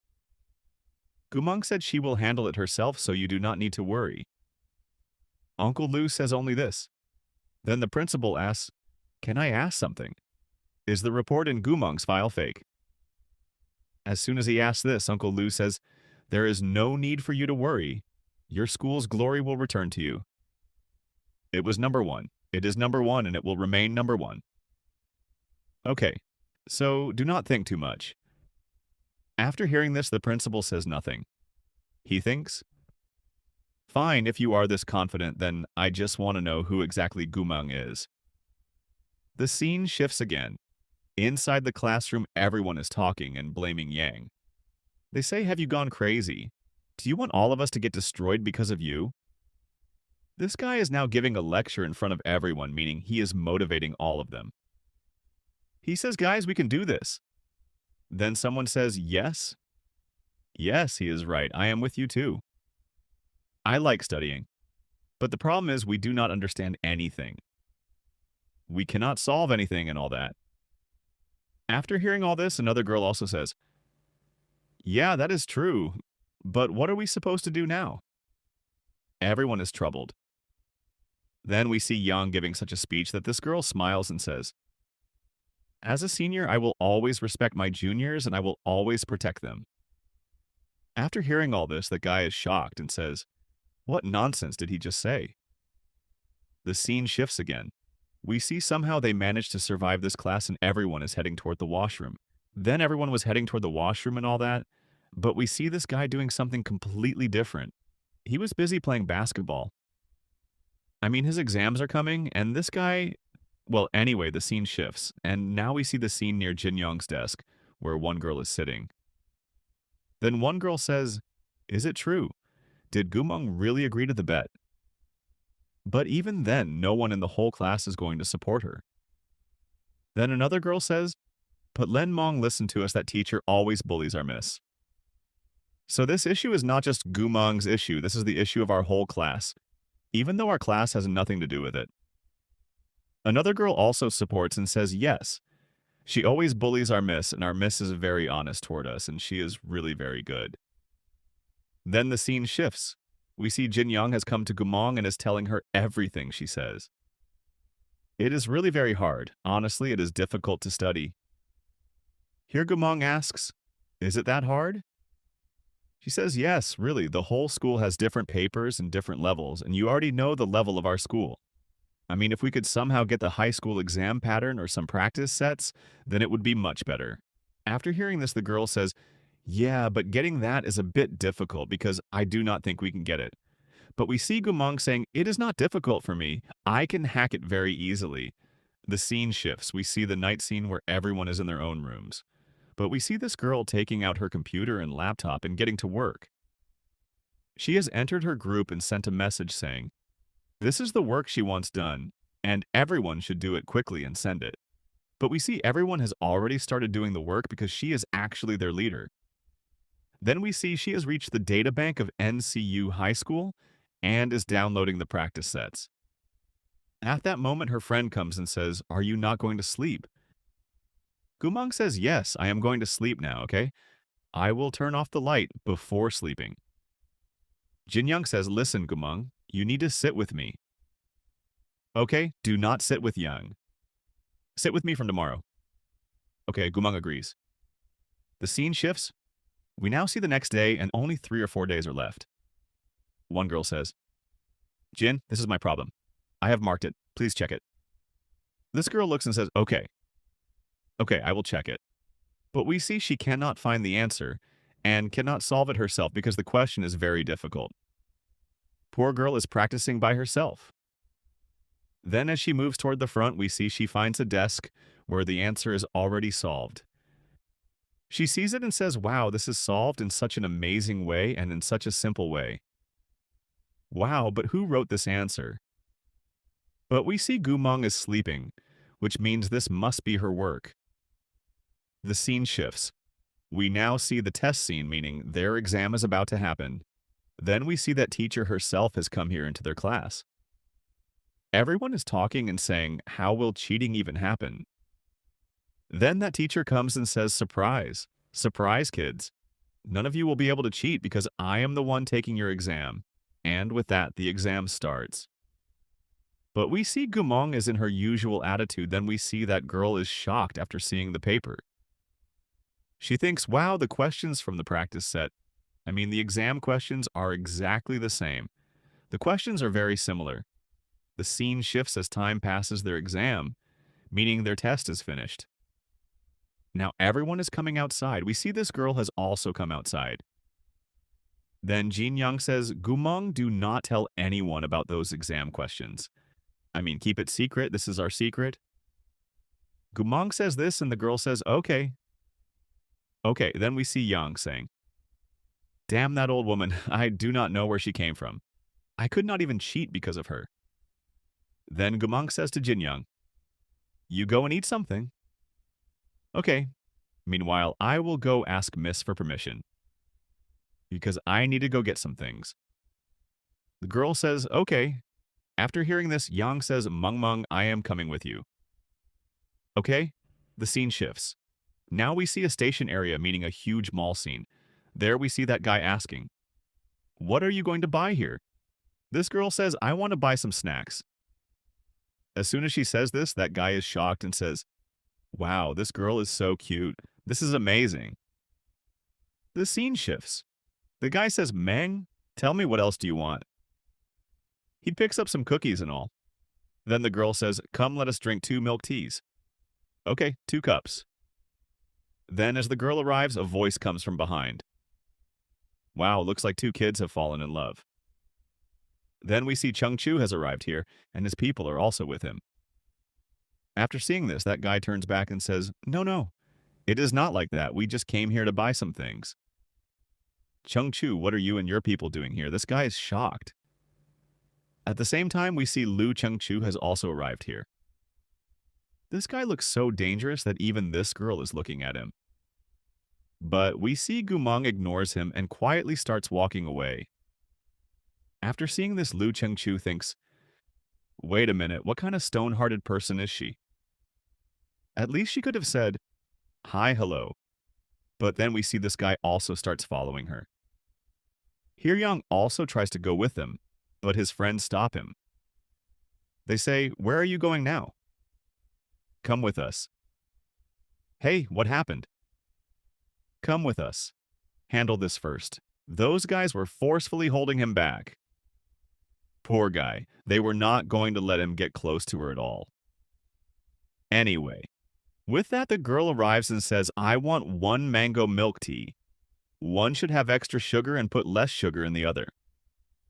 Okay. The girl at the counter says, okay. Then this guy also arrives and says, make mine the same too. And I will pay for both, so this treat is from me for you. Misu. After hearing this, Gumong says thank you. Then the girl at the counter says, here your order is ready. Wow, you both look like such a beautiful couple. Seriously, I could die just looking at you. With that, this guy says, well, should we have dinner together? Let us go to Sky Realm and have dinner together? But we see Gumong refuses. She says, no, I only took leave from Miss for this session. I only got permission for this period. I have to go back to school. Okay, fine, then I will drop you. But the girl refuses and says, no thanks. But what exactly is this guy trying to do? I need to keep some distance from him, otherwise my identity will be exposed. Anyway, that guy says, no problem. Welcome, welcome. Then the scene shifts and now we see the lobby scene where Lu is after Yang.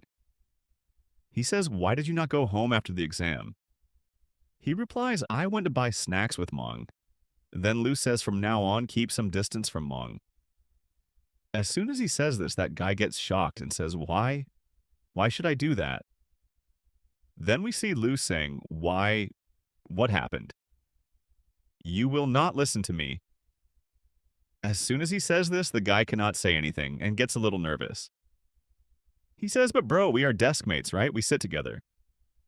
Anyway, Lu does not say anything. Then after some time, we see their bus has arrived and they are getting inside. Before leaving, Lu says, okay, listen, just forget whatever I said. All right? Then he starts leaving. That guy says, okay, Chung Chu. Then I am leaving. Bye-bye. Why do I feel like Chung Chu is trying to put me down in front of this girl?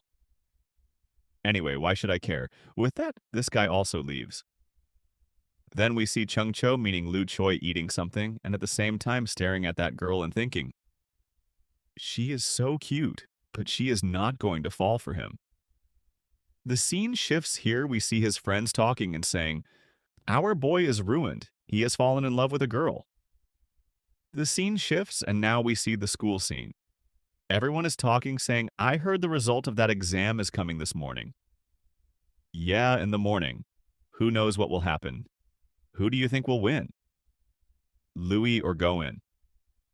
No idea, but no one from class 20 is going to top. Everyone is laughing. Then we see discussion happening in their class too. This guy says, bro, we are going to lose again. Right? Then Gumong says, stop talking nonsense. Someone from our class is definitely going to top. Okay, and yes, let me sleep. Do not disturb me. Then Gumong says this and goes back to sleep. This guy thinks I do not know what happened to her. Why is she so irritated? Actually, I am telling the truth. The result should have come by now, right? It was supposed to come in the morning. Then why has it not come yet? No one knows the time and there is no news either. Then the scene shifts and we see the office scene where that teacher is very angry. Check the result names yourself. We see Jin Young is at the top. Then Louis is after her, and after that Goen. Now the teacher gets angry and says, Miss Shi, you need to take responsibility as a teacher. How did you dare help students cheat? You must have helped them, right? Tell me this is absolutely wrong. Here Miss says, my students earned these grades through their own hard work with their own ability. Okay, I did not help them cheat, and why would they be expelled? Tell me, then that teacher says, oh, why not, and starts laughing. At the same time, she says, your students were so poor, tell me. Their marks used to be terrible, so how did they suddenly become top students, tell me? And this San, she used to be at the very bottom, right? Then how did she suddenly score 157 marks? Tell me, she continues saying, students in our class could not even solve it, but students in your class solved everything. How is that possible? Then the director says, Miss Shi actually. Miss Lu was just joking with your students. This test was serious, okay? She was only trying to motivate the students so they would study, and there was no need to take this matter so seriously, but you cheated. Now the director is angry too and says, call the students here or expel them right now. The teacher says, why would I expel them? And anyway, my students did not cheat. Okay, I am ready to take full responsibility. They did not cheat. Okay, here the teachers keep insisting on their point. They say if they did not cheat, then you can simply conduct the test again. Everyone keeps saying the same thing, then the other. Teacher Leo says fine, if that is the case, then let them take the exam again. Okay, if this time they get bad marks in the Rai exam, then along with them you will also have to leave the school. Now another bet has been made. Miss Lu says this, then Miss Mai agrees and says, fine, if that is how it is, then do whatever you want. It does not matter to me, but yes, if their marks are good, then you will have to apologize. With that, another exam is going to happen, and this news has spread everywhere. Then the scene shifts.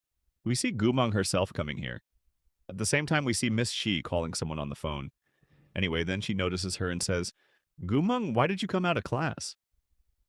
Gumong says, they were giving the exam again, so what was I supposed to do there?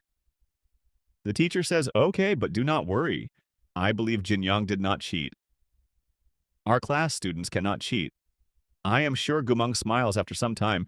We see this girl coming while laughing and saying, Gumong teacher, do you still not believe us, and why did you not give the exam? Do you know my marks? I got 150 out of 150. I got 150 in every exam, along with Jin Young. Another girl also gave the exam, and both of them scored good marks again, and both are telling their marks. Then Gumong says, very good, very good. Gumong is encouraging them. Then we see the girl saying, come, let us go. Then Gumong says, no. Wait a little, we should not leave yet, right? Miss Shi. Miss Shi also says, yes, our work is not finished yet.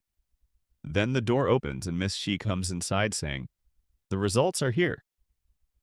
Now, if any of you want to say something, tell me first. Miss Shi asks this. Then the director says, Jin Yang, listen. San, forgive us. Our teachers made a mistake. This will never happen again. The director has become completely humble. Then that teacher says Miss Liu, the headmaster, has accepted his mistake. Now, what about you? Anyway, that teacher Liu does not say anything. Then we see Yang has arrived and says, I do not know from where these useless teachers become teachers. Have they still not learned how to apologize? Tell me, how many years have they been teaching? Here, the teacher says, stop talking nonsense, shut your mouth. Yang says, I am talking nonsense, apologize to us here. Yang is arguing. Then we see that girl also saying, Miss Liu, he is right. You started this from the beginning. Ugly or beautiful, what difference does that make? In the end, only studies matter. And as for education, it does not mean you have the right to humiliate someone. You should apologize, you were the one who started everything. After hearing all this, Gumong thinks, wow, this girl is standing up for herself, very good. She is learning slowly, then even though she does not want to. The teacher apologizes to Gumong. She says, forgive me. Gumong. After hearing this, Gumong says nothing. Then everyone comes out of the office. Look at this girl. She says, thank you so much. It must have been really tough for you, right? The teacher says, if you really think it was tough, then next time, do not get 0 in chemistry. The girl says, yes, yes, sure, sure. The scene shifts and now we see a cafe scene. That guy says just one. Sorry, seriously, just one sorry. It is okay, let it go. They are joking around when suddenly from nowhere, Gun, who is her sister, arrives. She comes and says Sister Gumong turns back and gets stunned, thinking what just happened. Then we see that girl saying, it has been a long time since we met, right, Meng? Now her sister has arrived. Then we see Yang saying, Meng, are you both sisters? That girl says, yes, we are sisters. With that, Gumong says nothing. She just keeps staring at her and then stands up saying, Jin Yang, let's go. I am full. The girl says yes, and both of them start leaving. While they are leaving, we see her sister saying, sister, wait, listen. She comes closer and says, where did you find Jin Young? Tell me, where did you find this girl?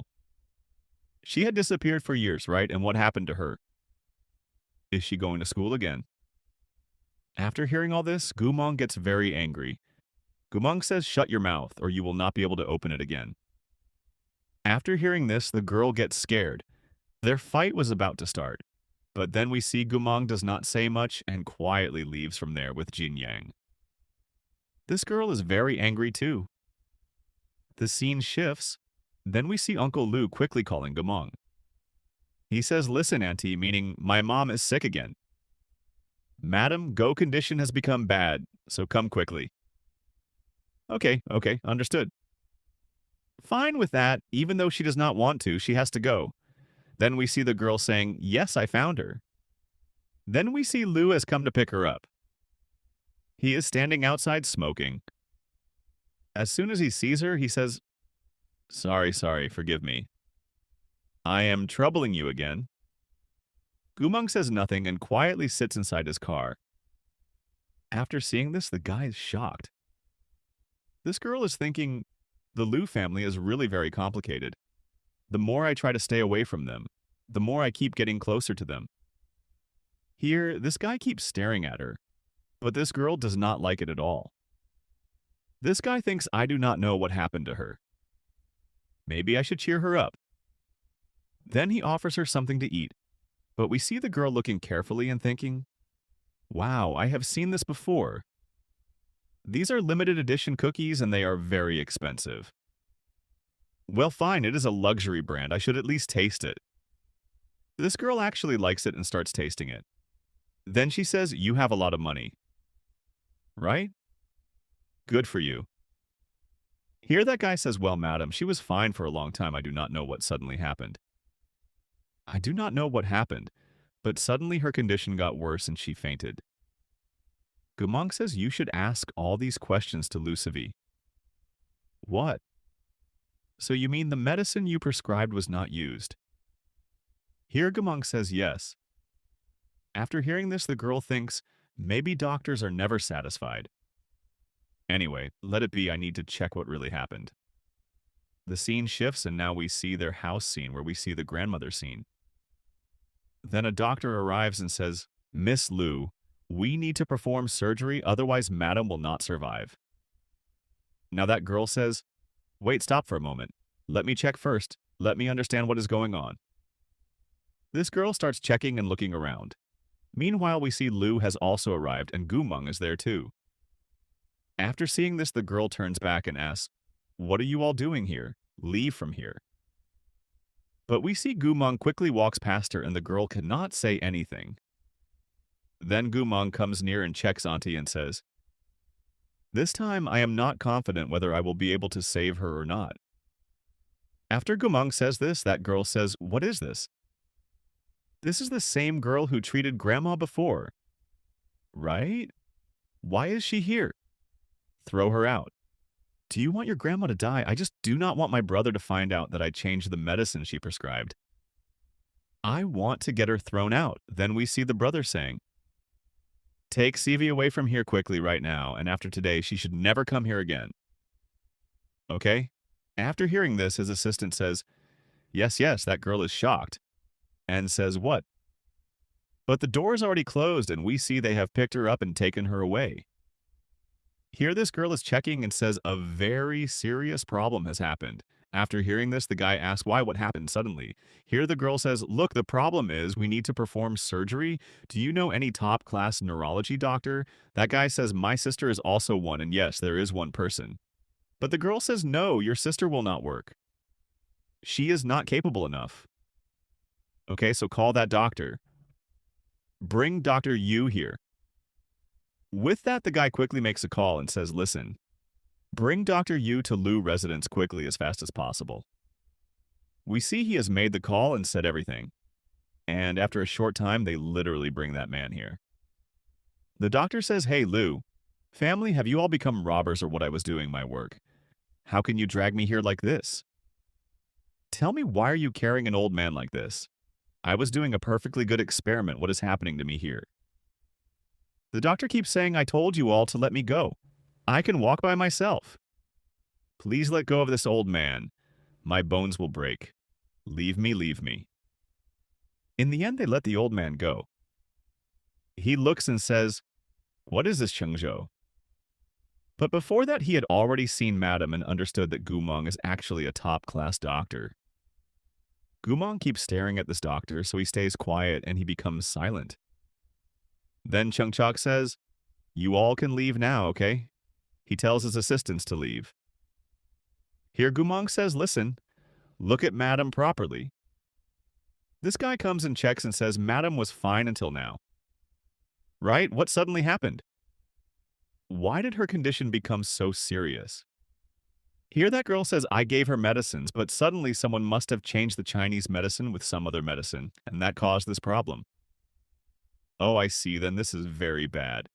Madam is very old. I mean, her age is very high. We will need surgery, but I cannot take too many chances. The risk is high. I am only 50% sure I can save her. Then that guy comes and asks, how sure are you? Here, Gumang says, I am 60% sure. Oh, okay, Uncle Yu. Please get ready to cooperate with Gumang. Please agree as soon as he hears her name. The doctor says, what are you looking at? Have you gone crazy? I am such a top-class doctor, and you want me to work with a little girl? Absolutely not. What is this? She is just a young girl. I am not going to work with her. You are insulting me. Here we see the doctor has become very angry and is deliberately acting dramatic.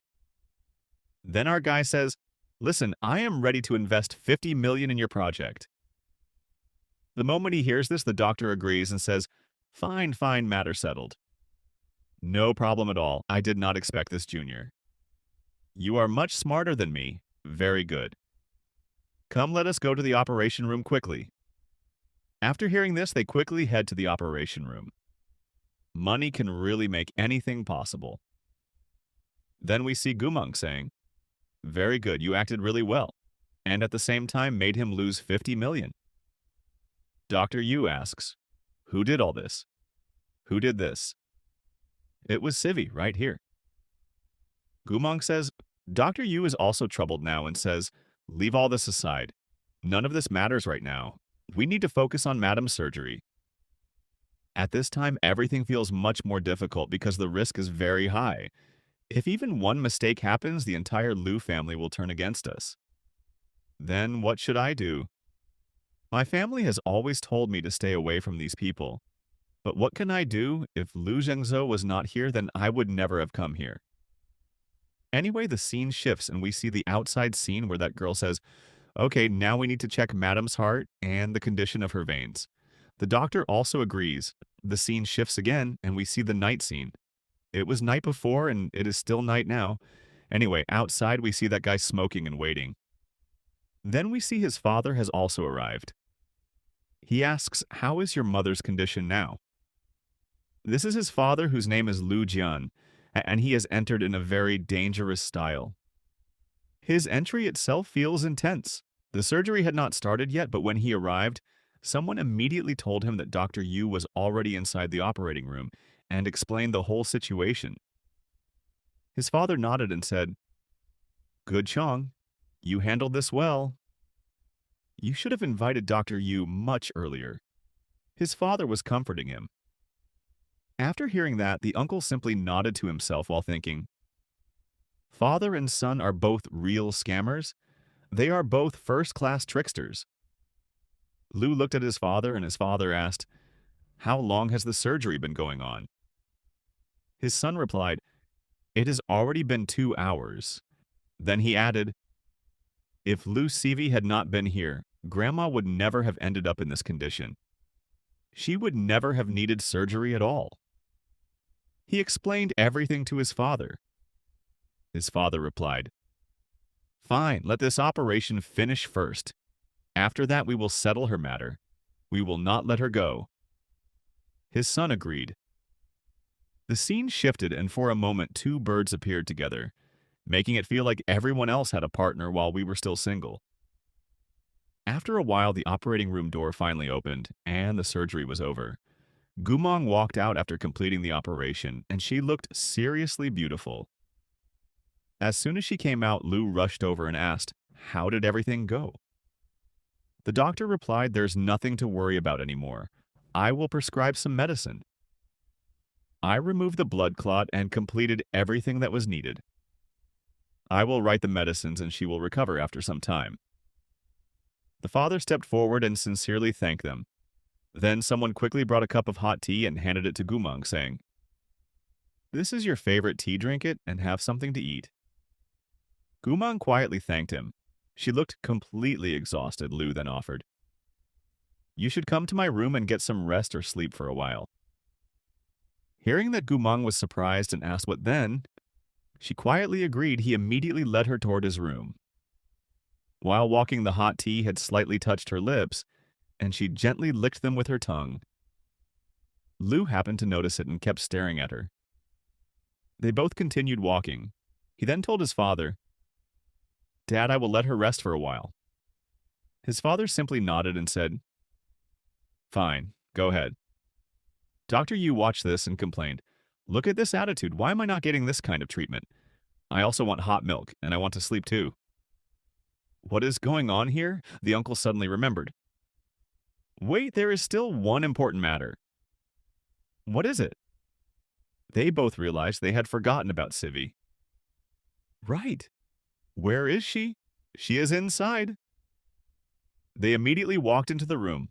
When the door opened, Civi was sitting there tied up. Even though she was the daughter of the Liu family, she was bound inside her own house. She anxiously asked teacher, "Is my grandmother out of danger?" As soon as her teacher arrived, the teacher calmly asked Civi, "Do you remember the very first rule from the day you became my student?" "Repeat it to me," Civi replied. "Yes, I remember." Then she repeated every single rule perfectly, showing that she had memorized all of them. Her teacher then asked, "Did you follow even one of those rules?" Civi became completely silent. She nervously asked, "Wait, did Gumang tell you something? Did she say anything about me? Please trust me." Her teacher replied, "Do you really think I am so foolish that a little girl could manipulate me?" Then the teacher declared, "From this moment, you are no longer my student. You are free, do whatever you want." After saying that, the teacher turned around and walked away. Civi cried out, "Teacher, please listen to me. Please hear me out." I was wrong, but it was already too late. Her teacher had left. She broke down crying, thinking, what will happen to me now? My teacher was a top-class master. Later, when she finds out that Gumang is actually her teacher's own master, it will be interesting to see what happens. As time passed, it became night once again. The story joked that it had become night for the third time. Then Lu came over and said, "Go sleep on the bed." As he offered her the bed, Gumang refused and replied, "No, I will sleep on the sofa. Just let me know as soon as the old lady wakes up. I need to examine her again."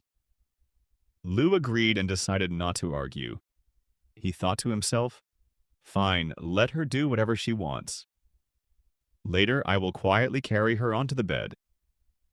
Gumang sat down on the sofa and Lu gently brought her a blanket. She softly thanked him. Before long, she fell into a deep sleep. Lu quietly kept watching her without taking his eyes off her. He had no idea that this sweet-looking girl was actually incredibly dangerous. Just then, his assistant arrived, wondering, should I disturb my master or should I leave him alone?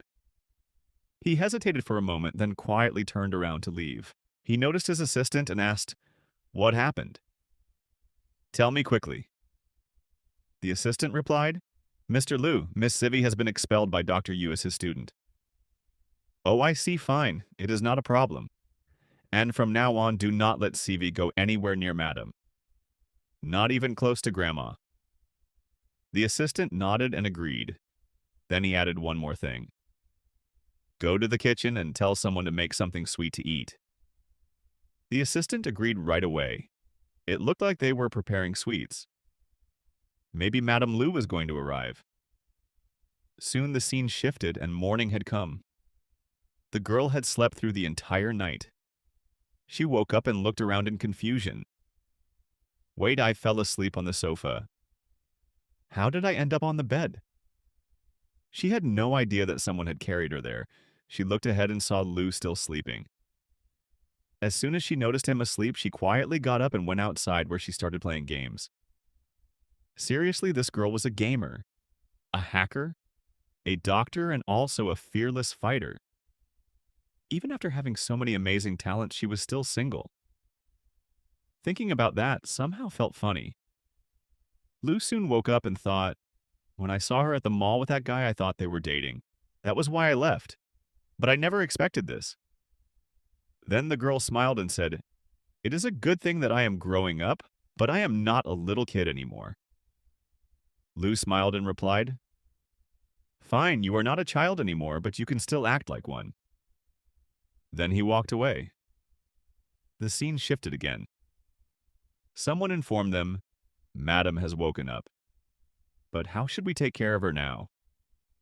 Gumang calmly replied, there is nothing special. Just make sure you give her the medicines I prescribed on time. I have also written down some emergency medicines. She tore off the prescription and handed it over. As she stretched out her hand to give it, Lu accidentally touched her hand. For a moment, both of them simply looked at each other as if a strange feeling had appeared between them. At least that was how it seemed. Then Gumang said, Mr. Lu, instead of my consultation fee, there is something else I want. I need that sleeping pod. It was the same sleeping pod they had received earlier at the Ox House. After thinking for a moment, Lu smiled and ordered Lu Yi go bring it here. His assistant immediately replied, Yes, sir. A little later, the assistant returned carrying the sleeping pod and said, Miss Gu, here is your sleeping pod. She thanked him and said, Thanks. If there is nothing else I should leave now, I need to go to City Ming. My college entrance exam is coming soon, so please do not disturb my studies. If anything happens, then contact Dr. Yu instead. Dr. Yu immediately complained, Hey, I am also a top neurologist. I stay busy all the time. I am not free either. Lu then remembered. Wait. Her 12th grade marks were actually terrible. She is so weak in studies, yet she is a doctor. How is that possible? He simply could not understand it. As Gumang was leaving, Lu offered. Lu Yi will drop you home, but she politely refused. No thanks, I have some other work to do first. After saying that she left while Lu quietly watched her walk away, the scene shifted to the school. The next day, Gumang happily arrived carrying her own bedding with her because she planned to sleep there again. As she was arranging it, Jinyang walked over and said, Gumang, listen. This Saturday there is going to be a parent-teacher meeting. We do not have any parents, so who will attend for us? Gumang replied, Oh, I see. I will talk to Miss about it. We do not need to attend the parent-teacher meeting. But Jinyang interrupted and said, No, I already talked to her this morning. Miss C had already told me that because we are in 12th grade, it is compulsory for us to attend this parent-teacher meeting. It cannot happen without parents. She also wants each of us to bring an adult because we have to go on stage. And since I recently ranked first in the test, I think she is especially worried about us. That is why she said all this. Gumang replied, Oh, is that? So fine, leave it to me. Her friend asked, How are you going to manage that? Do you actually have a plan? Gumang took out her phone and said, Yes, I have an old friend. He will definitely do this much for us. Jinyang was confused and asked, What kind of friend is he? Without saying much, Gumang started typing on her phone and sent a message to a lawyer, asking him to attend their parent-teacher meeting and help them. The scene shifted to the previous day. After leaving the Lu family house, Gumang had gone straight to a law office. Soon the lawyer arrived. His name was Jiang, and he was a top-class lawyer. He greeted her and said, You have been waiting here for so long. Why did you not tell me earlier? You could have messaged me. I would have come sooner. Gumang replied, It is about Jin Young. The lawyer immediately became serious and asked what happened to Jin Young. Gumang explained, The person who hurt her has been released from prison. I want you to file another appeal and send him back to jail. The lawyer nodded and said, I understand what you mean, but the law has to follow legal procedures. Still, do not worry, I will handle this matter seriously. Gumang then asked, Is that person living comfortably now? The lawyer almost laughed and replied, Comfortably, you beat him so badly that he used to weigh 180 kilograms, and now he is barely 100. His bones and skin were shattered. His mental condition is completely unstable. You beat him so brutally that he definitely learned his lesson. Do you really think he is living well? Gumang was still filled with anger and replied, Even if he is living peacefully, I will beat him even worse next time. The lawyer calmed her down and asked, Fine, fine. But tell me, where have you been these days? You have been so busy. Gumong answered, I have been studying and preparing for my college entrance exam. The lawyer looked completely shocked and asked, College, are you serious? Why do you even need to go to college? You could have told me, and I would have gotten you into law school myself. Gumong explained, I am attending school with Jin Young. That is why. Then she added, Anyway, you do not need to worry. Please just file that appeal. I have to leave now. I need to catch my flight because I also have to get back to school. Bye. After saying that, she left. The scene shifted again. Gumong was talking on the phone and said, Listen, Lawyer Zhang has agreed to attend our parent-teacher meeting. There is nothing to worry about. Her friend became excited and replied, Wow, a lawyer is coming for us. That is amazing. Gumong then said, I will not be coming home today. If anything happens, let me know. Even if someone bullies you, tell me immediately. Her friend laughed and replied, Who could possibly bully me? Do not worry. Then the call ended. Right after that, Jin Young suddenly saw someone standing in front of her. It was Gumong's sister going. She smiled and said, Jin Young. It has been a long time. Jin Young looked surprised and replied, You are here? Going smiled and said, Honestly, I thought you would never return to school after everything that happened. I thought I would never see you again. But here you are, so tell me, how does it feel to be back? She was clearly mocking her. Jin Young stayed silent. Just then another friend arrived and asked, What is going on? What are you two talking about? Going casually replied, Nothing much. We just used to know each other. We lived together before. Then she transferred schools with my sister and somehow ended up in my school too. Now all three of us are studying together. The other girl curiously asked, Going, are you and your sister really biological sisters? I seriously cannot believe it. One of you is a topper and the other is completely different. Did you ever get a DNA test? Are you really related? Going quickly replied, Do not spread rumors. My sister is not good at studying. She simply does not like studying. That is why she has always been behind me in academics. Anyway, why are we even talking about this? They deliberately kept saying such things. Another girl added, You are the class topper after all. Gumong silently watched them. She wondered. Gumong has always treated me kindly, but what do these people have against me? She kept staring at them, Going noticed her gaze and asked, Why are you staring at me? Then she stepped forward, but suddenly her foot slipped. It was impossible to tell whether she slipped on purpose or by accident. As she stumbled, she quickly said, Jin Young. Oh, sorry, I did not notice. I really did not mean to touch you. Colostomy, my bag. The moment she said those words, something strange happened. Jin Young suddenly lost control of the flower pot she was holding. It slipped from her hands and fell straight down onto their heads. The girl suddenly started running toward Jin Young. It looked like something traumatic had happened to her in the past, and we would find out about it later. But she had already run away while In was standing there smiling. Then her friend grabbed her and asked, Hey, what is this colostomy bag? What does it have to do with her? What were you talking about? She replied, Oh, nothing. Come on, I feel like eating something. My treat. The other girl happily said, Oh, really? Then I am going to eat this, while the second one said, I will eat that too. Then the scene shifted to the bathroom where we saw Jin Young completely shocked. Sitting alone in a corner, trembling and thinking, Help! Help! Please save me. Then we were shown a memory of a neighborhood where a man was holding the hand of a little girl.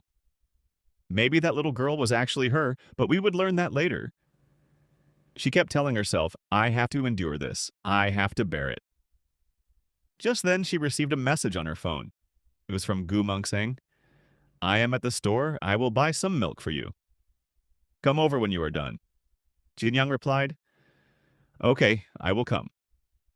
Then she thought, no, I have to endure this. I cannot tell Gumeng what Gun said about me. No, I absolutely cannot. I have to bear it. Then the scene shifted to the store where Yang was standing asking his friend, tell me which one would suit Gumeng better. Which one should I buy? This one, or this one. His friend replied, I think she would like the sweet one. Buy this one. Just then another girl from class 12 appeared. Her section was also shown. Then we saw another friend named Ruhan who secretly liked Yang, but had never been able to confess. Yang said, fine, I will just buy all of them. His friend looked confused and asked, why are you buying so many? Yang replied, well, Gumong and her friend are both there. They will eat them too, so it is not a problem. He was obviously doing all this because he liked Gumong. It was clear, but another girl noticed everything and thought, Gumong, I will never let you go. Then Gun, who was actually Gumong's sister, took advantage of the situation and said, my sister has always been very beautiful. Ever since childhood, she has always been popular. She even managed to attract Young, amazing. Right. Young treats my sister so well. I do not know why. Even though her grades were terrible, she always got into fights. Anyway, that does not matter. I am just wondering whether the Liu family will really accept her or not. Sometimes I honestly feel jealous of my own sister.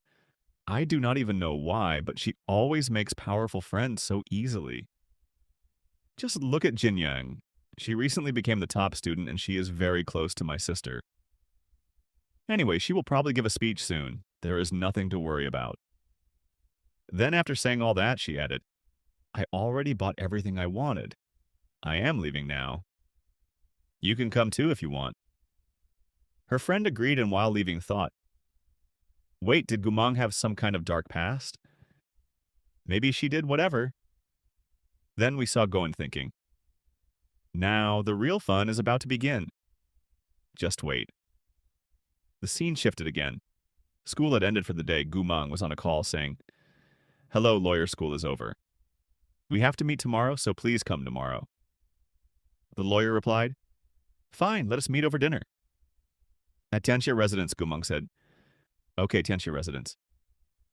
Just then, Jin Yang asked Gumong, are we meeting the lawyer today? Before she could finish speaking, Liu arrived and said, uncle wants to meet you. He has invited you for dinner. We need to discuss grandma's health. He is waiting at Tianxia residence. Shall we go? Hearing that, Gumong replied, oh, I actually have some work there too. What a coincidence, we also have work there. If you do not mind, let us go together. Liu smiled and said, sure, no problem. Just then, Yang suddenly appeared and happily said, wait guys, you are all going for dinner. Take me with you too. He looked really excited, but Liu immediately refused, saying, sorry, the car's already full. Another person also arrived and everyone greeted each other. Yang quickly said, no problem, I will just take a taxi. Even though Liu did not want to, he finally had to invite him too and said, fine, get in the car. Then the scene shifted to the restaurant where everyone had already gathered. Uncle was there and the lawyer had also arrived. Everyone was sitting together. Then Liu quickly pulled out a chair for Gumong. Seeing that she looked a little impressed, after all, anyone would be impressed by such polite treatment. Then Liu said, here you should eat something sweet. It is good for you. Seeing all this, his friends became jealous. One of them muttered, what am I even watching? How is he treating her like this? Another person tasted the dessert and said, wow, this is really delicious. Then someone else said, I heard your rank has improved. The other replied, so what? What is so special about that? Just then, Uncle looked at him and said, well, tell me, who could possibly be worse than you? Gumong replied, the lowest rank, that is me. Why is there a problem? As soon as she said that, Uncle immediately changed the topic and said, no, Gumong, have some water. Drink some water first. After that, the lawyer started laughing and said, "Oh, now I understand why you invited me to the parent-teacher meeting. I get it now. One student is ranked at the very top, while the other is ranked at the very bottom. The gap between them is huge. Of course, the person standing on the stage is going to feel awkward. He was not really mocking them, but he was laughing at the situation. However, Lou took it as if it was a taunt. Then Lou said, "It is kind of strange that only one person is going there for just two students. It feels a little odd to me. Anyway, I am free tomorrow too." Everyone immediately understood what he was trying to say. The four people sitting there were completely shocked and thought, "What is he saying?" His relatives could not believe what they had just heard. Then Gumang looked at him and asked, "Why do you want to come with me as my parent for the parent-teacher meeting?" Lu smiled and replied, "Yes, I can come if you invite me." Gumang calmly said, "Fine, there is no problem, but my grades might embarrass you, so think carefully before you come." After hearing that, he agreed and said, "All right, then we will go together tomorrow." Gumang also agreed. Lu was secretly thinking, she actually agreed. That is amazing. Meanwhile, the other four people were completely stunned, wondering, since when did these two become so close? Then the scene shifted as they were leaving the restaurant. Lu said, "Please pack all of these for me." Then he looked at Gumang and said, "You really love sweets, but somehow you never gain any weight." He was basically telling her to become a little chubbier. Gumang immediately teased him back and said, "After all, I am still growing." She was clearly returning the same teasing he had given her before. Lu smiled and replied, "Fine, then see you tomorrow. By the way, do you think the teacher will call me aside to have a private talk?" Hearing that, Gumang remembered how Miss C had warned her before saying, "Do not get 0 marks again," by mistake. She thought about it and replied, "Judging by Miss Sis' personality, yes, she probably will call you aside." Lu finally understood and thought, so that is why she agreed. Suddenly they heard someone shouting from a distance, "Gumang, what are you doing here?" It was actually her uncle. He angrily walked over and shouted, "Do you even know what kind of place this is? Can you even afford to be here? Tell me, and what are you doing with these men? If you do not explain, I will break your legs." As soon as he reached out his hand, Lu immediately grabbed it tightly. Then Gumang calmly said, "Uncle, there is something I have always wanted to tell you. Today I finally will listen carefully. The thing you desperately want. You will never get it, so stop pretending because it does not suit you at all. I hope you never act like this again." Then she turned around and started walking away. Lu and her uncle both watched her leave. Her uncle shouted, "Gumang, stop right there." But Lu stepped in front of him and coldly warned, "Listen, if I ever hear you curse her again, next time I will not be this gentle. You understand what I mean?" After saying that, he also walked away. Then the scene shifted to the next day. The parent-teacher meeting had already started. All the girls were whispering, "Wow, who is that handsome guy walking with Gumang? Look, there is another amazing man with her. Who are these people?" Everyone was completely amazed. Then Jin Young said, "Gumang, our turn is first. So the lawyer, uncle, and I will go ahead." Gumang nodded and agreed. Soon every family had arrived and everyone was waiting for their turn. Then uncle also appeared and greeted them, saying, "Gumang Chengzhou, you are here too." Gumang smiled and replied, "Uncle, you are here as well." Everything continued as more and more families arrived. One by one, all the students came with their parents. Then Lu quietly asked, "Wait, so the parents and students have to walk together on the red carpet all the way to the stage? Is that really necessary?" Yang replied, "I do not really know, but yes, apparently it is required. They always come up with such strange rules. Then Lu smiled and said, "Look, everyone is walking hand in hand. We should do the same," but Gumang completely ignored him and simply kept walking. Lu thought, "Oh, is that how it is? Fine." Then he told himself, "At times like this, the man should take the first step." With that thought, he reached out and gently held Gumang's hand. The moment he held her hand, she looked at him in surprise, wondering, what is he doing all of a sudden?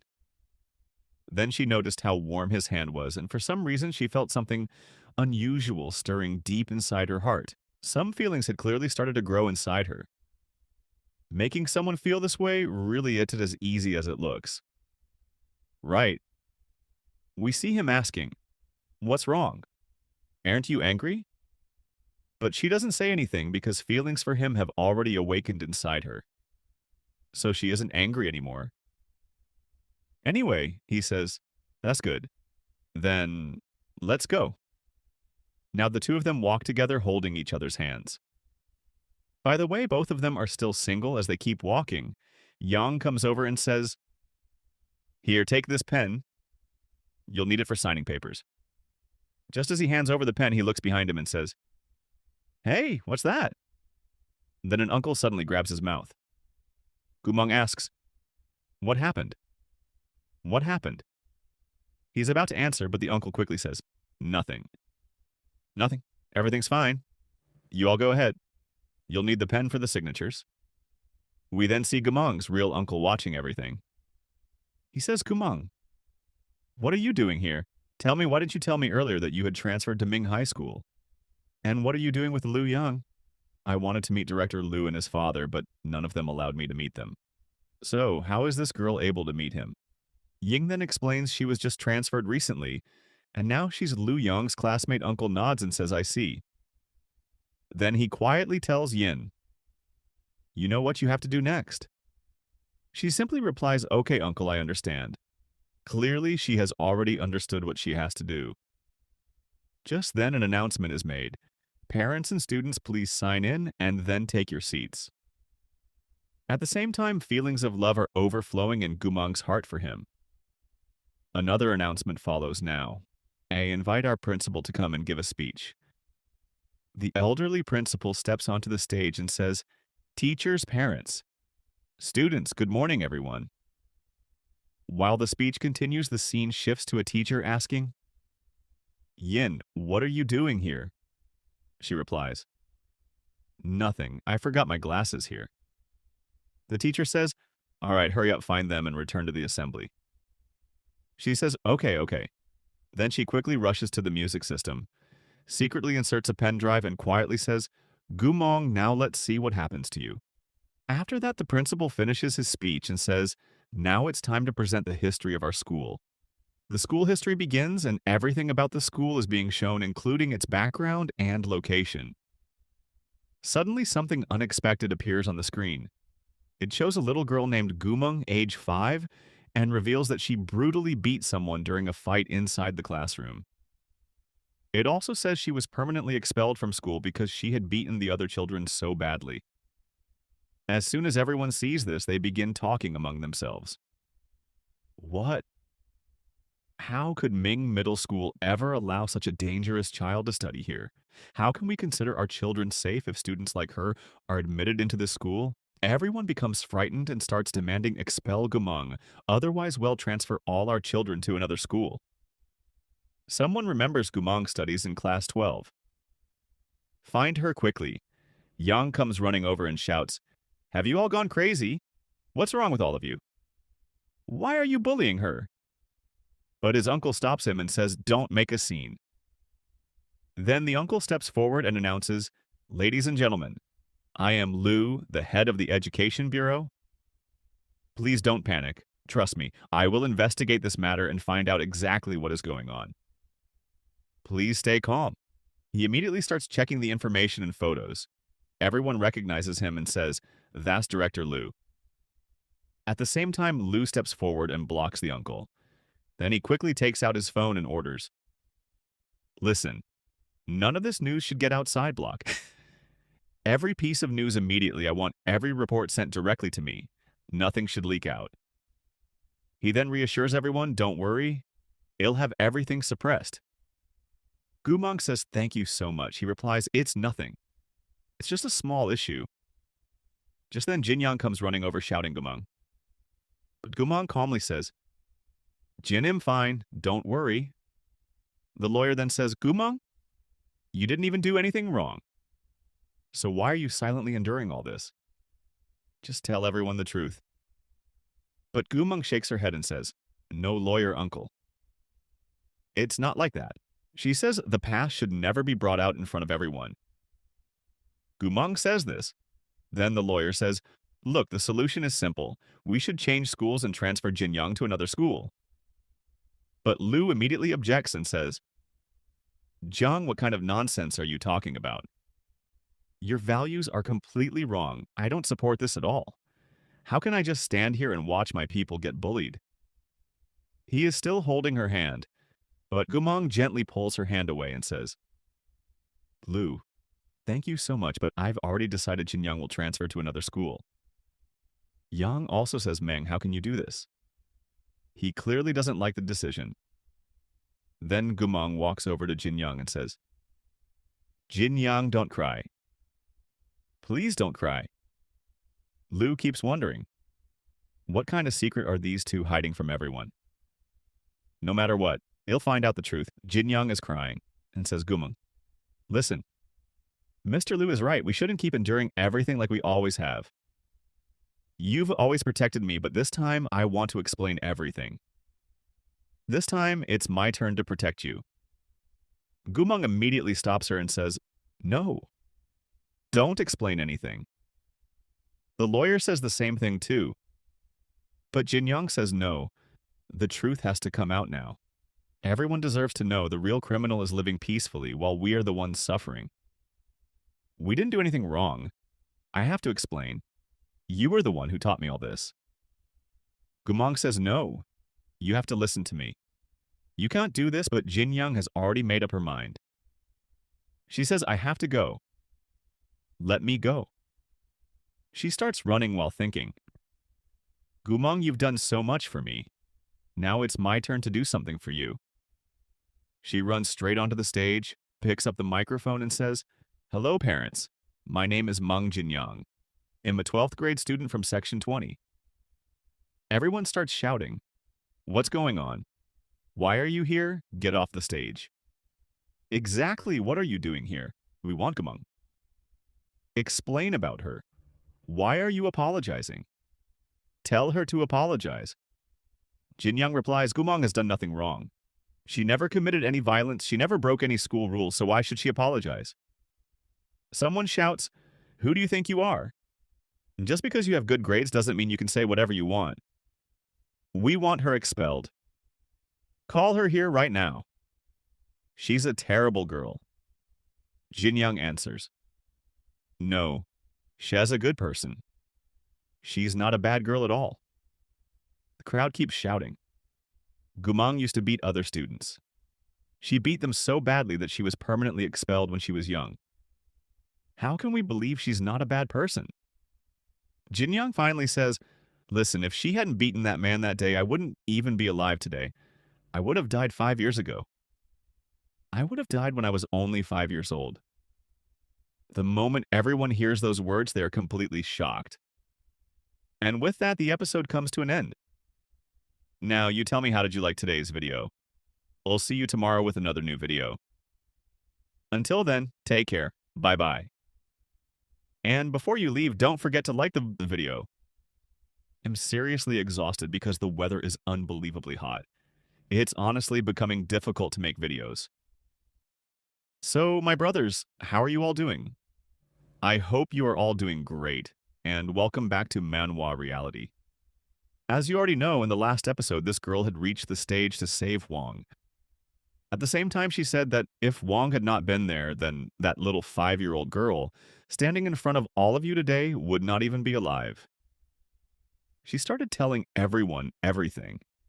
She said that all these terrible things happened to her body, and when she turned 14, she had to undergo a colostomy. Every single day of her life had become miserable. She had gone through multiple surgeries on her stomach, and that one incident completely changed her entire life.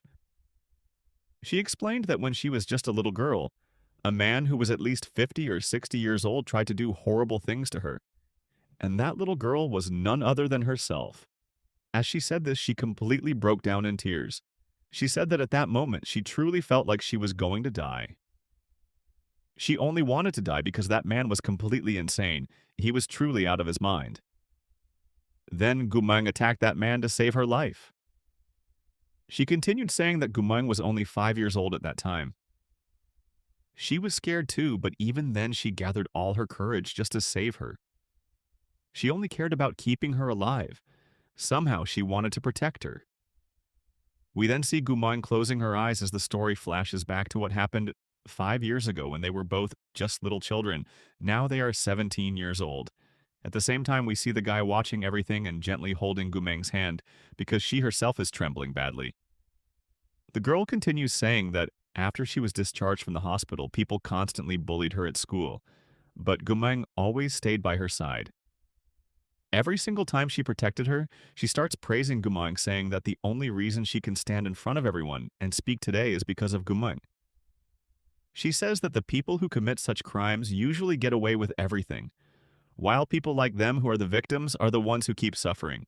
She continues saying that Gumeng is the one who saved her life. She is like a goddess who rescued her. After saying all this, she returns to her seat while the lawyers keep watching her because she is crying uncontrollably. They comfort her and tell her not to worry because everything will be all right. They say they can even change her school if needed. She then says that finally she had found the courage to tell everyone the truth.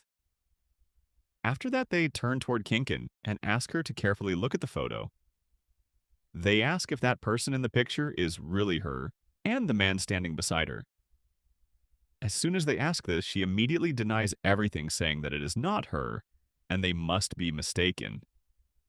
Then Gumeng says that if she does not know that person, then how can both of them have the exact same mole near the eyebrow? Hearing this, the girl quickly argues that just because they both have a mole does not mean they are the same person. Gumeng calmly agrees and says that her point sounds reasonable, but there is no need to worry because she has another photo where her face is clearly visible without the mask. As soon as she hears this, the girl panics and says that Gumeng is lying because she never removed her mask that day. So there is no way such a picture could exist. The moment she says that, Gumeng smiles and says, "Really?" In that instant, the girl unknowingly traps herself. Gumeng then says that maybe she saw it wrong, but she definitely has evidence of what the girl just admitted. She immediately plays the recording of everything the girl had just said. After hearing the recording, the girl realizes she has completely trapped herself. She starts thinking that now she is finished. Gumeng then asks the principal how he plans to deal with this matter.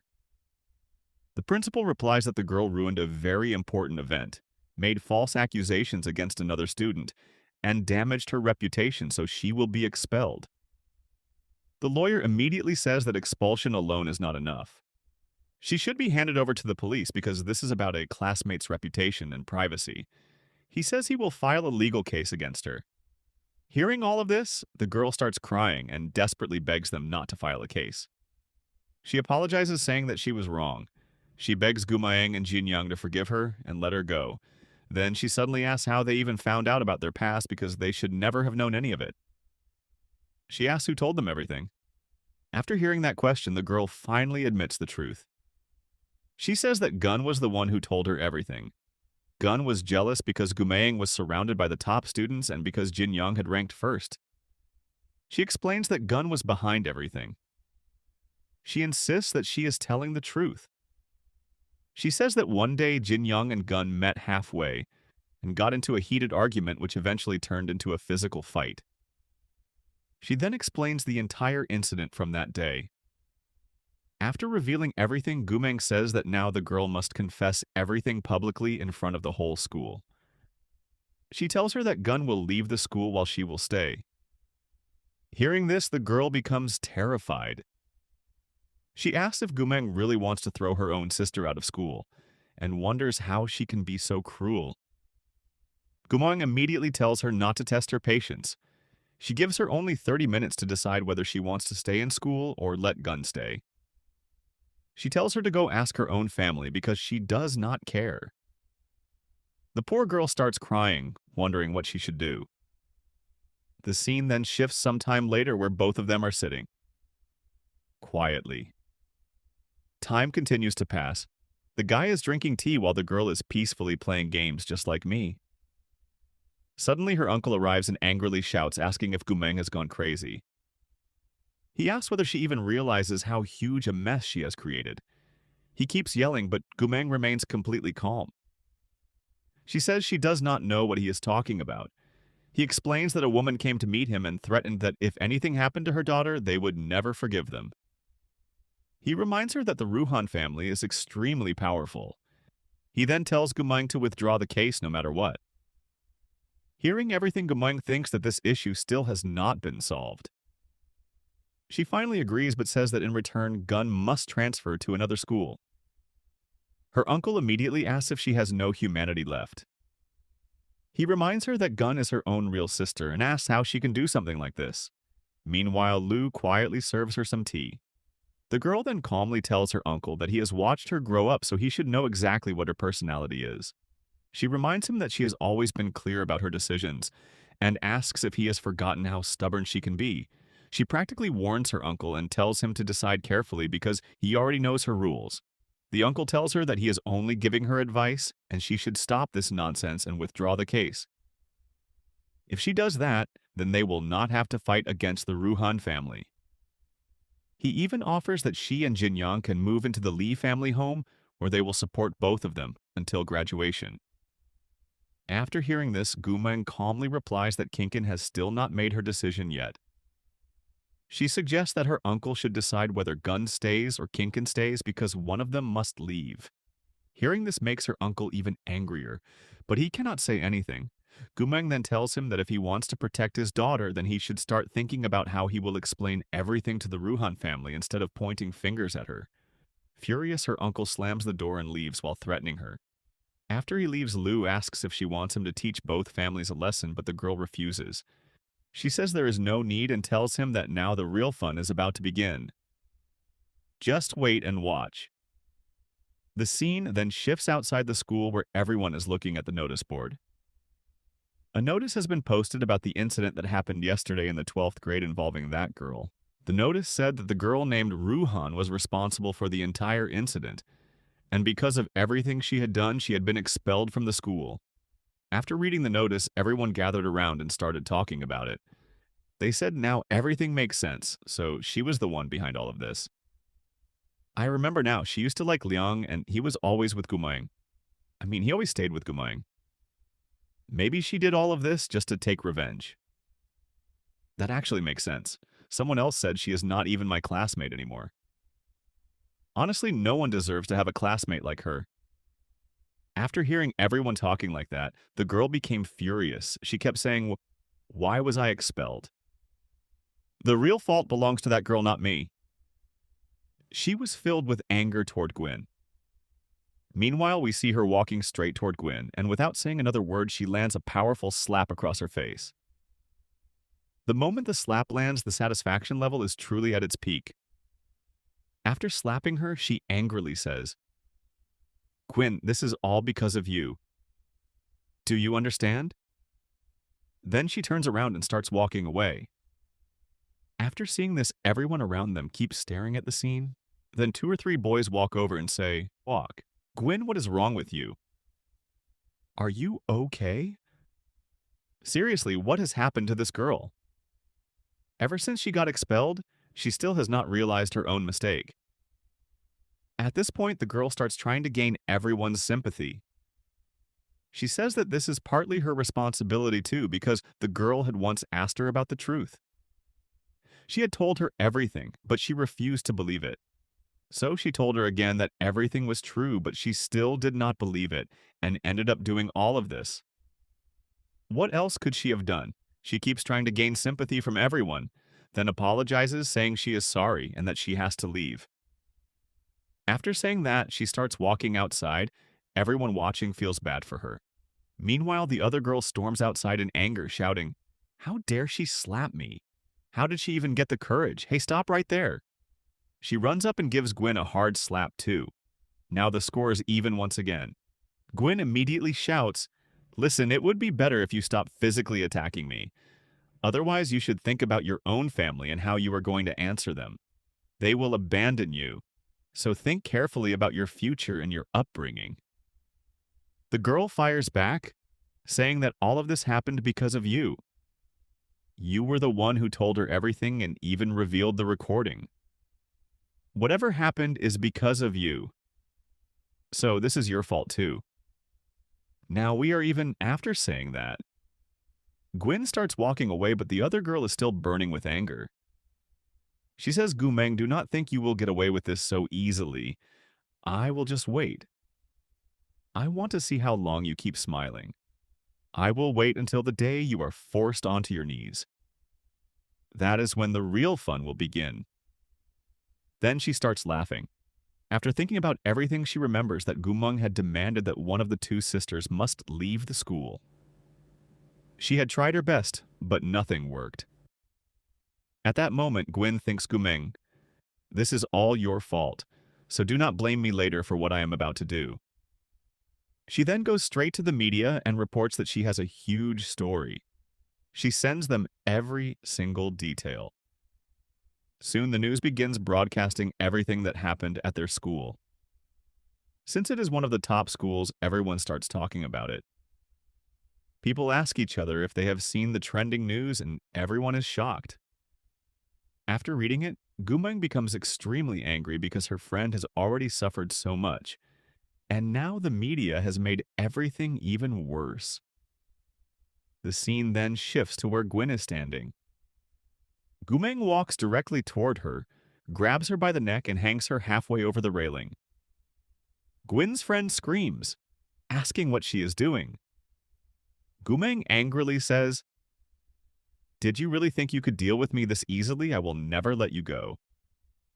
She grabs her by the collar and asks if she was the one who leaked everything to the media. Does she want to die? Gumeng is completely furious. Just then, voices come from behind, telling her to stop. Many teachers rush over. One teacher asks if she is trying to kill her. Another teacher also begs Gumeng to stop.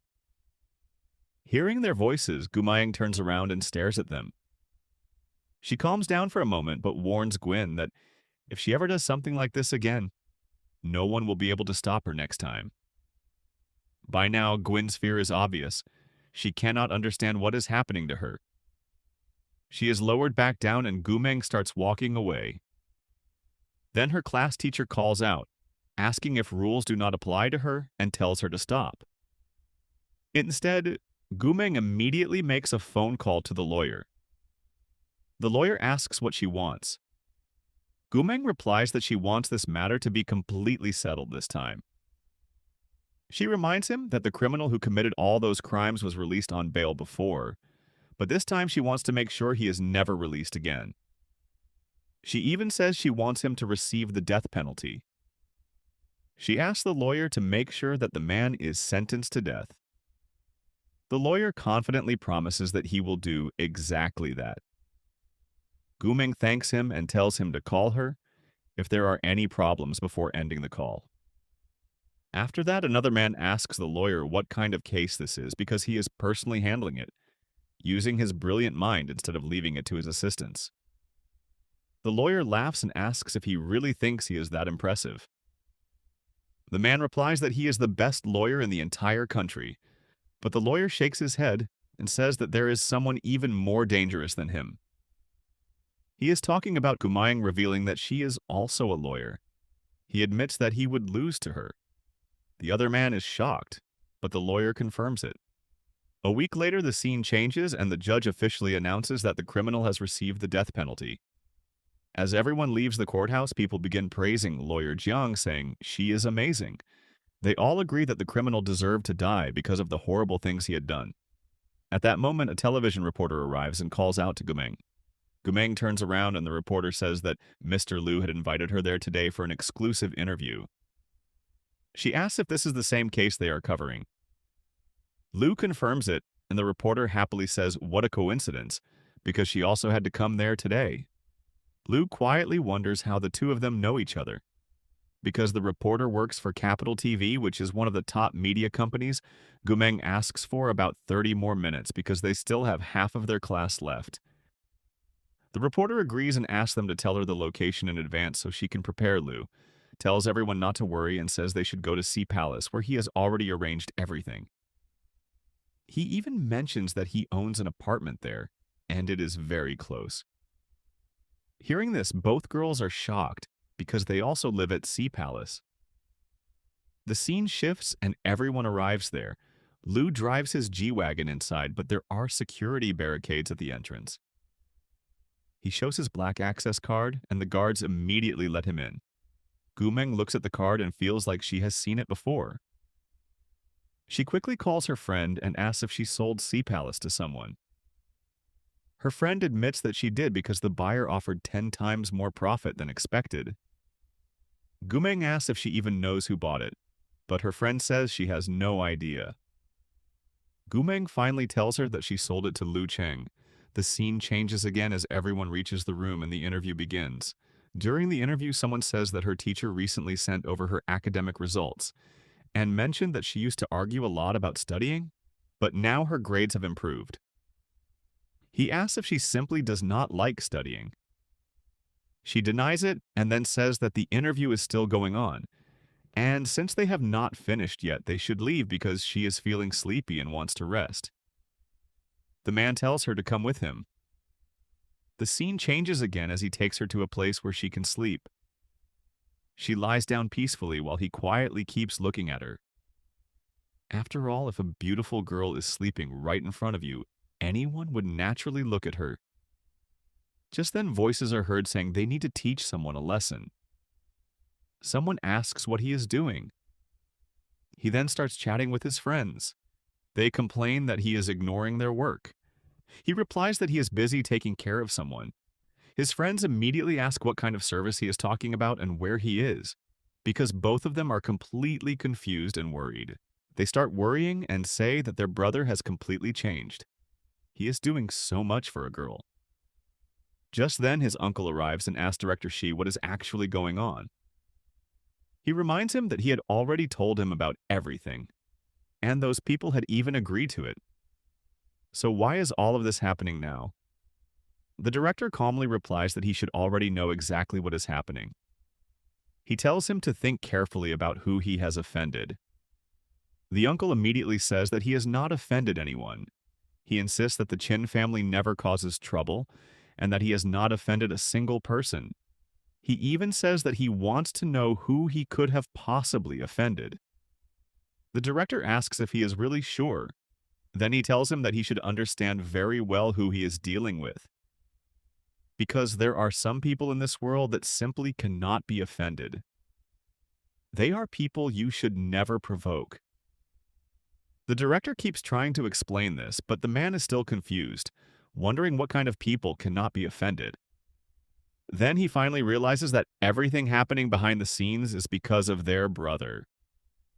Without wasting another second, he quickly takes out his phone because his grandmother has called him and wants to see him.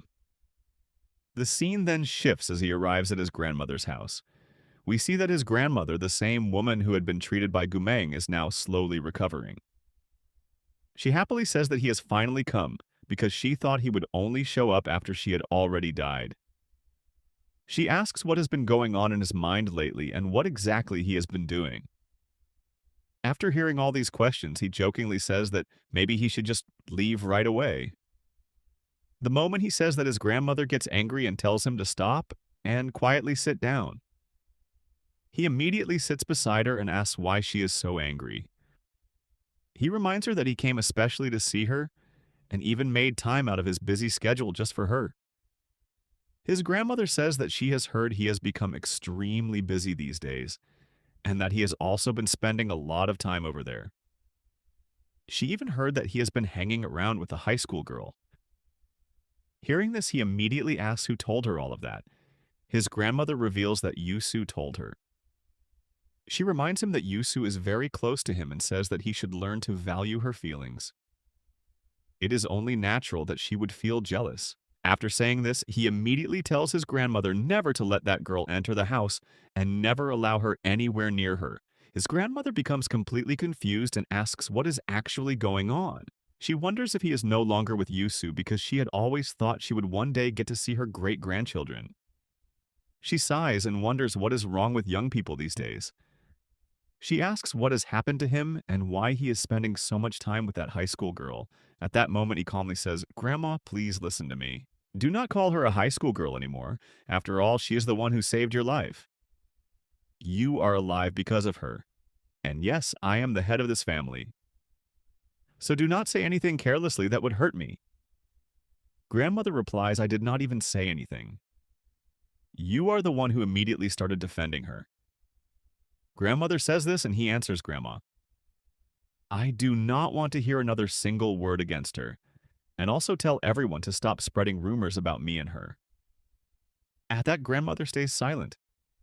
He then smiles and says that she will have to wait another year or two before seeing her great-grandson.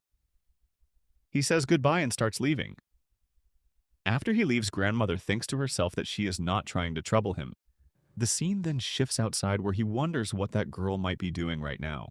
The scene changes again, and night has fallen. We see the girl inside her hostel surrounded by many other schoolgirls. She climbs onto her bed ready to sleep while scrolling through her phone. Suddenly, one girl says, "Wow, Gumeng is so cool. I am really her fan." Another girl teases her saying, "But I thought your idol was Sen. If he finds out, he will probably cry." The first girl laughs and says, "That is fine. He performs really well, and his new song is coming soon. I just want to know who the female lead is going to be." Just then, the girl receives a message asking if she can become the female lead for a music project. She immediately agrees, saying that she has free time right now, so she accepts. She asks them to send her the address as the location and every other detail. The person on the other side is surprised and happily asks if she really accepted. Soon she receives all the information, and it is revealed that she herself will be the female lead. A week later, she is talking to her friend on the phone. Her friend tells her that the dress prepared for her looks amazing and she should definitely try it on. Gumeng agrees. Just then, the familiar G-Wagon arrives. She turns around after hearing the horn and sees Lu waiting for her. He tells her to get into the car and she quietly sits inside. He explains that he saw her getting off the plane and wondered why she had suddenly come there. He asks if she needs any help. She replies that she does need help and asks him to take her to a hotel. He immediately says there is no need to stay in a hotel and suggests going to the Lu residence instead, since she also needs to check on grandmother. She politely refuses, saying that she has many important things to do and it will be difficult for her to visit today. She promises to come tomorrow or the day after. He agrees and says he will pick her up. Then, while driving, he wonders what important work she could possibly have. The scene changes to a building where she arrives at the location she was given. There she meets a famous actor who tells her that it has been 2 years since she disappeared from the industry. His assistant is also excited to meet her. The actor's name is Sen Chu and he is a huge superstar. Gumeng smiles and tells him to forget the past and simply show her the filming location, because she has a lot of work tomorrow and wants to finish everything quickly. He happily agrees and praises her, saying that she is a top-tier choreographer and that his song is definitely going to become a hit because of her. The director then starts shouting for everyone to clean up quickly because the actors will arrive soon. Soon, director Bian arrives and Sen Chu introduces Gumayang as his former choreographer. The moment director Bian hears this, he excitedly asks if she is the legendary ghost spirit. He is thrilled to finally meet her. Sen Chu laughs and tells her that the entire industry still knows her. Even after she disappeared, Gumeng politely greets director Bian. He tells her that he had only heard stories about her and never imagined that one day he would actually work with her. She is then taken to the makeup room, while the director tells her that everyone, including the makeup artist, is waiting there. One of the crew members quietly asks who she really is because he has never seen her before. Another person explains that she is the one who made Sen Chu famous. Her choreography made both his dance and his career successful. After that, everyone kept inviting her, but she suddenly disappeared. She usually worked as a background dancer, and her dancing was unbelievably beautiful. Just imagine what people at her school would think if they saw her performing right in front of the camera. The director becomes even more excited, saying that this project is going to break records, and he is convinced he will win an award this time. Suddenly, everyone hears footsteps approaching. Gumeng walks out fully dressed, and the assistant, along with everyone else, turns around to look at her. She looks absolutely stunning with a powerful and intimidating appearance. Her outfit is incredible. At that moment, Lou sends her a message asking where she is and how much longer she will take. She replies that she will arrive by 6 o'clock and also sends him the location. Soon, someone calls her saying that filming has already started and asks her to come quickly. She agrees and heads to the set. The shooting begins, and it is finally her turn to dance. The choreography looks unusual, but at the same time, extremely impressive. She has a blindfold covering her eyes while the male performer has something tied around his mouth. Even though the style looks strange, the overall appearance is still amazing. Photos are taken during the performance. Just then, Lou arrives and praises the scene, saying it is perfect. Everyone is overjoyed, and the assistants begin serving drinks while she is drinking. Lou waves at her with a smile. He suggests that they should have dinner together tonight because the shoot went so well. She politely refuses, saying that she still has many important things to do, and starts walking away. Lou quietly watches her leave. Sen notices this and immediately realizes that there must be something special going on between Lou and Gumeng. The scene changes as they walk outside. She says she is not feeling cold and tries to return his jacket. He gently holds her hand and tells her that her hands are still cold, which means she still needs the jacket. As they continue walking together, he asks when she started working in the entertainment industry and whether she is short on money. She explains that she was only helping a friend earn some extra money and that it is just a side job. She then hands him the jacket and says she is going to change her clothes. As she walks away, he looks at his own hand where he had held hers, smiles softly, and quietly smells the lingering scent on it. Then the scene shifts as the girl heads toward grandmother. Gumeng arrives to visit grandmother and says, "Madam, your recovery is going very well. You just need to keep taking your medicine on time." Grandmother quietly thinks to herself that now she finally understands why he likes this girl so much. Grandmother then asks her to stay there for dinner that night, but Gumeng politely refuses. Just then, another girl arrives and admits that she knows she was wrong. She says she should never have investigated Gumeng's friend, but she was worried because she did not know what that friend might do behind his back. She explains that there are many people with bad intentions and she was only concerned for him. He immediately interrupts her and reminds her that he already warned her. From now on, she is never allowed to come to their family home again, and she should not make him repeat himself. As for dinner, she does not need to worry about it. He says everything very clearly. Grandmother becomes very angry as she watches this. She knows that the girl belongs to the Yu family, and the Yu family has never had a good relationship with their family. She realizes that the girl was only sent there so the two families could unite through marriage and improve their relationship. But things have clearly not gone as planned. The girl quietly leaves, and Gumeng also prepares to leave. Grandmother tells her to visit again next time. He immediately offers to drive her back. The scene changes, and it is already night. He tells Gumeng that since it is so late, she should stay there for the night. He gives her the hotel details, the room number, and the Sea Palace access card, while explaining everything. She thanks him and accepts the card. He then tells her that her teacher sent him her report card and jokes that she managed to score a perfect 0. He says that from now on she should come every weekend because he will personally tutor her. Gumeng looks at him in surprise and asks if he is really planning to tutor her. She jokes that he is becoming a little too personal. He smiles and says that maybe she guessed correctly. She teasingly says that first he held her hand, and now he wants to tutor her. Maybe next he will ask her to eat with him in his room. She playfully asks what he is really trying to do and whether he likes her. Just as she asks that, a man rushes past asking everyone to move because he is about to miss his flight. At that exact moment, he gently pulls Gumeng toward himself and calmly says, "Does it really need to be said that I like you?" His confession is surprisingly casual. Gumeng reminds him that she is only 17 years old. He smiles and says that she will grow up very soon. It is only a matter of 1 year, and he is willing to wait for her. Hearing those words, she becomes completely silent. Their relationship takes another step forward. An airport announcement is heard asking passengers to check in for their departing flight. Gumayang then says goodbye and heads back to Sea Palace while promising they will meet again later. He agrees and says they will meet next time. The scene shifts to Sea Palace later that night. He calls her and asks what she is doing. She replies that she has just finished taking a shower. He tells her there is a robe in the closet that she can use. She thanks him. He reminds her to go to bed early, wishes her good night, and tells her to take care. She also wishes him good night. After ending the call, he smiles to himself because at least now she is talking with him comfortably. The next morning, her phone keeps ringing. She answers and hears someone apologizing.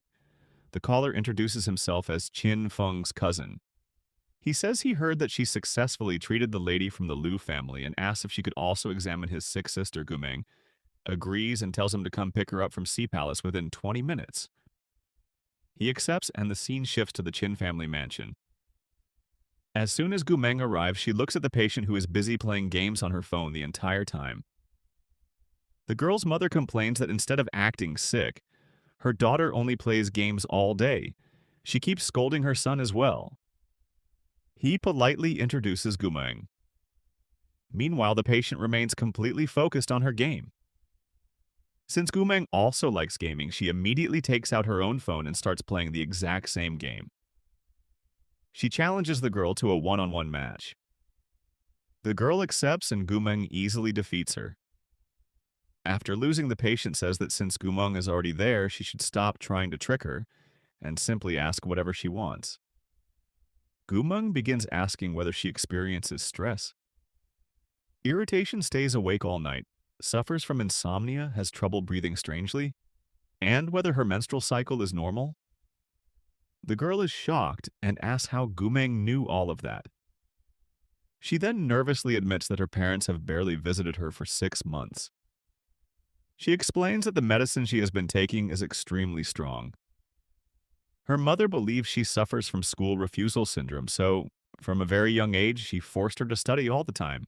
She was never allowed to have hobbies or make new friends. Her mother controlled every part of her life. She also wanted her to learn ballet even though she hated it. The girl says she prefers Sen's style of dancing, but her mother always criticizes it and says it is a strange type of dance. She continues saying that sometimes she feels she is not the sick one, but that her mother is the one with the real problem because she always wants to control every part of her life. Gumayang quietly understands everything. The girl then mentions that Sen's new song is about to be released and says she has been curious about who the female lead is. Gumayang shows her a photo, and the moment she sees it, she is completely shocked. She realizes that Gumayang herself is the female lead. After watching part of the dance, she excitedly says that Gumayang danced even better than Sen, and wonders how someone can be so amazing. She excitedly asks who Gumayang really is, saying that she is a doctor, and at the same time someone working in the entertainment industry. She promises she will never tell anyone and begs Gumeng to send her the full dance video. Gumeng smiles and tells her that treatment comes first. The girl immediately reaches out her hand, asking her to hurry, and then remember to send the video afterward. Gumeng examines her hand and tells her to behave properly. She also promises that the very first signed album will have her name on it. About an hour later, the treatment is finished. The girl's brother asks how everything went while her mother anxiously asks if her daughter will recover. Gumeng explains that she has prescribed medicine that should be taken 3 times a day, and within 2 days she should recover. The brother immediately says he will go get the medicine. The mother becomes excited and asks if that means her daughter will finally be able to return to school. She also asks if Gumeng can convince her to go back. Just as she continues talking, Gumeng calmly asks whether the mother even understands the real reason behind her daughter's illness and what actually caused all of these problems. The mother has no answer and falls completely silent. She was saying, how could this be possible? Just because of me. Because she did not want to do one dance, she started thinking about suicide. Gumang nodded and explained everything. Then, while explaining, she said, look, I can treat the illness, but I cannot save a person who has already decided to end their own life. I cannot treat someone who is thinking about suicide or is already trying to do it. After hearing that, the man said, thank you so much. Our family will always be grateful to you, the girl replied. Just make the payment quickly. That is enough. I do not need your gratitude. Then the scene shifted to 1 week later. The teacher entered the classroom and said, everyone pay attention. A new student has joined your class. Please welcome her. The new student was none other than that same girl. She introduced herself saying, hello everyone, my name is Ken Yiji. The teacher then said, Yiji, go and sit over there. Now everyone take your seats. Class is starting. The girl immediately came over thinking Mong will definitely be surprised to see me. Then Lu looked confused and asked, what is going on? How do you two know each other? The girl smiled and said, maybe you do not know. Forget it. Another student asked Yang, do you know the new student? Yang replied, oh, Ken Yiji. Yes, I know her. She belongs to the prestigious Kin family then. He kept praising her family, saying it. She is a top-class student. Even Lu could not surpass her. But when the next exam results came, everyone was shocked because her results were completely unexpected, especially since she had hardly even attended school. While all this was happening, another student excitedly said, did you hear Sang's new song is coming out? Yes, I cannot wait for the next period. Then the scene shifted to an interview where Sang was sitting. The interviewer asked, can you tell us who your female lead is? Sang smiled and replied, it is her first time appearing on screen, but many of you might already know her. She used to be amazing. She always performed perfectly. She was an incredible choreographer. Her name is God. Gu, she is my personal choreographer.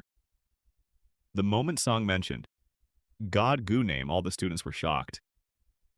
They started wondering, could it really be Gumong? Maybe it is her? The news spread throughout the whole class. Everyone was whispering, did you hear Sang said his choreographer is Gumong? How is that even possible? Then the girl reminded Gumong, hey, what about the signed album you promised me? Gumong replied, yes, yes. All right, then she told Yang, go to the trash bin. There should be a courier box there. Bring it straight to me. Yang brought it back and said, I had no idea what it was. I even threw it back into the trash. I thought maybe you secretly brought snacks. When he opened the box, everyone gasped. Oh my God, it is Sang's new album. Did someone in our class actually get a signed copy? The whole class rushed over. Even students from other classes came running. Yang shouted, hey, you are not from our class. Get out, they replied. At least let us touch it. The girl then said, all right, give me what I asked for. Gumong handed it over, saying, here, this is for you. The girl became incredibly happy, saying, wow, Mong, I love you so much. I will love you until the day I die. This is amazing. I am definitely supporting both of you as a couple. Then Gumong received another phone call. She thought some people believe me while others still do not. On the call, Lu asked what happened. Are you feeling sleepy again? She replied. Yes, Lu said. Then eat something and take a nap in the afternoon. Do you want some chocolate too? Just then one of Lu's friends came over teasing him, saying, hey bro, do you know? Soon you are going to feel jealous because someone else is about to become trending. Gumong smiled and teased him, saying, so tell me, are you jealous? Lu was not affected at all. Another man tried to interrupt, but Lu pushed him aside. Then Lu smiled and asked if I said yes. Would you compensate me? Gumong stayed completely silent. Lu laughed and said, I was only joking. Come to Sea Palace this weekend. Stay for 2 days, I will teach you, and I will even keep chocolates ready for you. But the call had already ended. Lou smiled and thought, I really wonder why she hates studying so much. His friend asked again, You really are not jealous, right? Lou replied, Not at all, because I know she is not interested in him. He is simply not her type. Seeing Lou so confident, his friend asked, How can you be so sure? Then the scene shifted to Gumong, who smiled and thought, This guy really overthinks everything. Just then she received another message. This time it was from her brother. He texted, I have leave this weekend. I am coming to see you. Then the scene shifted to Saturday. It was the weekend. Her brother had arrived and was happily eating. He said I had not eaten properly during training. They barely gave us any food. Gumong smiled and said, Then eat as much as you want. After looking at everything, Lou asked, So where did you send Gusi? Gumong replied, Beast Camp. Lou was surprised. Beast Camp. That is basically military training. It is one of the toughest places. Her brother then looked at Lou and asked Mong, Why did you bring this third person between us, brother and sister? Gumong replied, It was just a coincidence. Lou smiled and said, I actually came here to teach Mong. I came to pick her up, but you suddenly came out, so now this is how it is. Her younger brother looked completely shocked. Mong studying. That cannot be real. Gumong then reminded him, Focus on eating. Your leave is very short. You will have to return soon. Then the scene shifted to Sea Palace. They parked the G-Wagon and entered the elevator. Before going upstairs, Lou noticed her hands were freezing cold because she was busy looking at her phone, so he gently held her hand and led her inside. Her younger brother saw everything and became furious. He thought, I have never even dared to touch my own sister. And this guy is holding her hand right in front of me. I will not let him off. Before going upstairs, Gumong said, Lou, I'm going to take a shower. Please make me a cup of honey water. Lou agreed, and before she left, he said, There are clean clothes in the closet. Wear those, she replied. Okay. As soon as Gumong left for the shower, Gusi stood on the sofa because he was shorter than Lou. He looked at Lou and said, I do not think any man is worthy of my sister. I know you are powerful. You are the heir of the Liu family, but in my eyes you are nothing. The Liu family means nothing to me. Lou calmly replied. Is that so? Gusi continued. Then treat my sister well. If you do not, I will get angry and do not even think about touching her. Do you understand you are not allowed to touch her? Lou smiled and replied, all right. Then he asked, So how is the training at Beast Camp? Gusi answered, It is fine, nothing too serious. It is tough but manageable. Then he added, I have to go back soon. Lou continued speaking as the scene moved on. There is no need for you to think about it anymore. From tomorrow, Gusi does not need to go to Beast Camp anymore. I will tell someone to send him directly to Red Scorpion. After hearing that, the girl said, Fine, do whatever you want, but do not push yourself too hard. Okay? Gusi Gloom was telling Gusi that, and he nodded. The scene shifted. Gusi was leaving and said, All right, I will come back stronger. And if anyone bullies you, make sure you tell me. Then the scene shifted to Monday. The class teacher made an announcement saying, This year there will be a New Year party and our neighboring school. Experiment Middle School will also participate with us. We will work together. After hearing that, all the students were shocked. They said, They are far ahead of us. How is this even possible? Their culture is much more advanced than ours. This is going to be embarrassing for us. They are complete professionals. What are we going to do? Everyone started getting nervous. Then one girl said, Their designer is a genius. Her designs are incredible. She is one of the best designers in the world and has even won a Nobel Prize. What are we supposed to do now?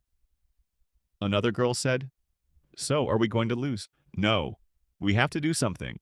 We should get custom-made costumes. We cannot just sit here.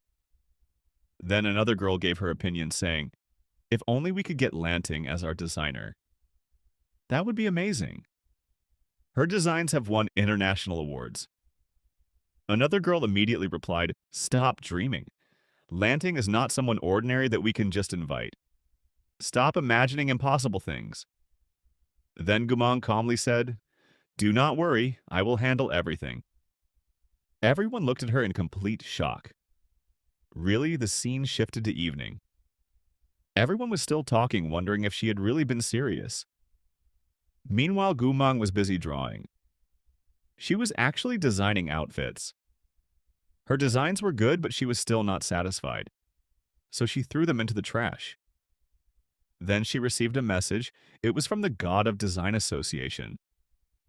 They informed her about Series 12 and said that if she wanted Gusi to participate, she could arrange it. But Gumang refused, saying Gusi is busy. Right after that, she thought, what should I do now? I have to finish another design. She kept trying, but nothing turned out the way she wanted. Then another girl in the room said, hey, if you go to sleep later, remember to switch off the lights. Gumang replied, okay, I will. Then that girl secretly found one of the discarded designs in the trash and said, this design is amazing. She asked, have you shown the original draft to anyone else? The other girl replied, no, only I have it. She smiled and said, good. Then we will keep it between us. I am going to use this tomorrow. Now the real fun will begin. This design is mine. The next day, a crowd had already gathered. Everyone looked excited. A boy came over to Gumang and said, do not worry, I heard your class is competing against the top neighboring school. You do not have to be afraid, I will support you. Gumang smiled and replied, there is no need for that. Just then her uncle arrived and called out Gumang-kun. Peng, the three of them turned around, greeted him, and he smiled, saying, so all three of you are here. He had brought a famous designer with him. The designer secretly thought, this girl is really unbelievable. She refused to participate in the design competition, yet secretly signed up herself. Whatever, I will just pretend I do not know her.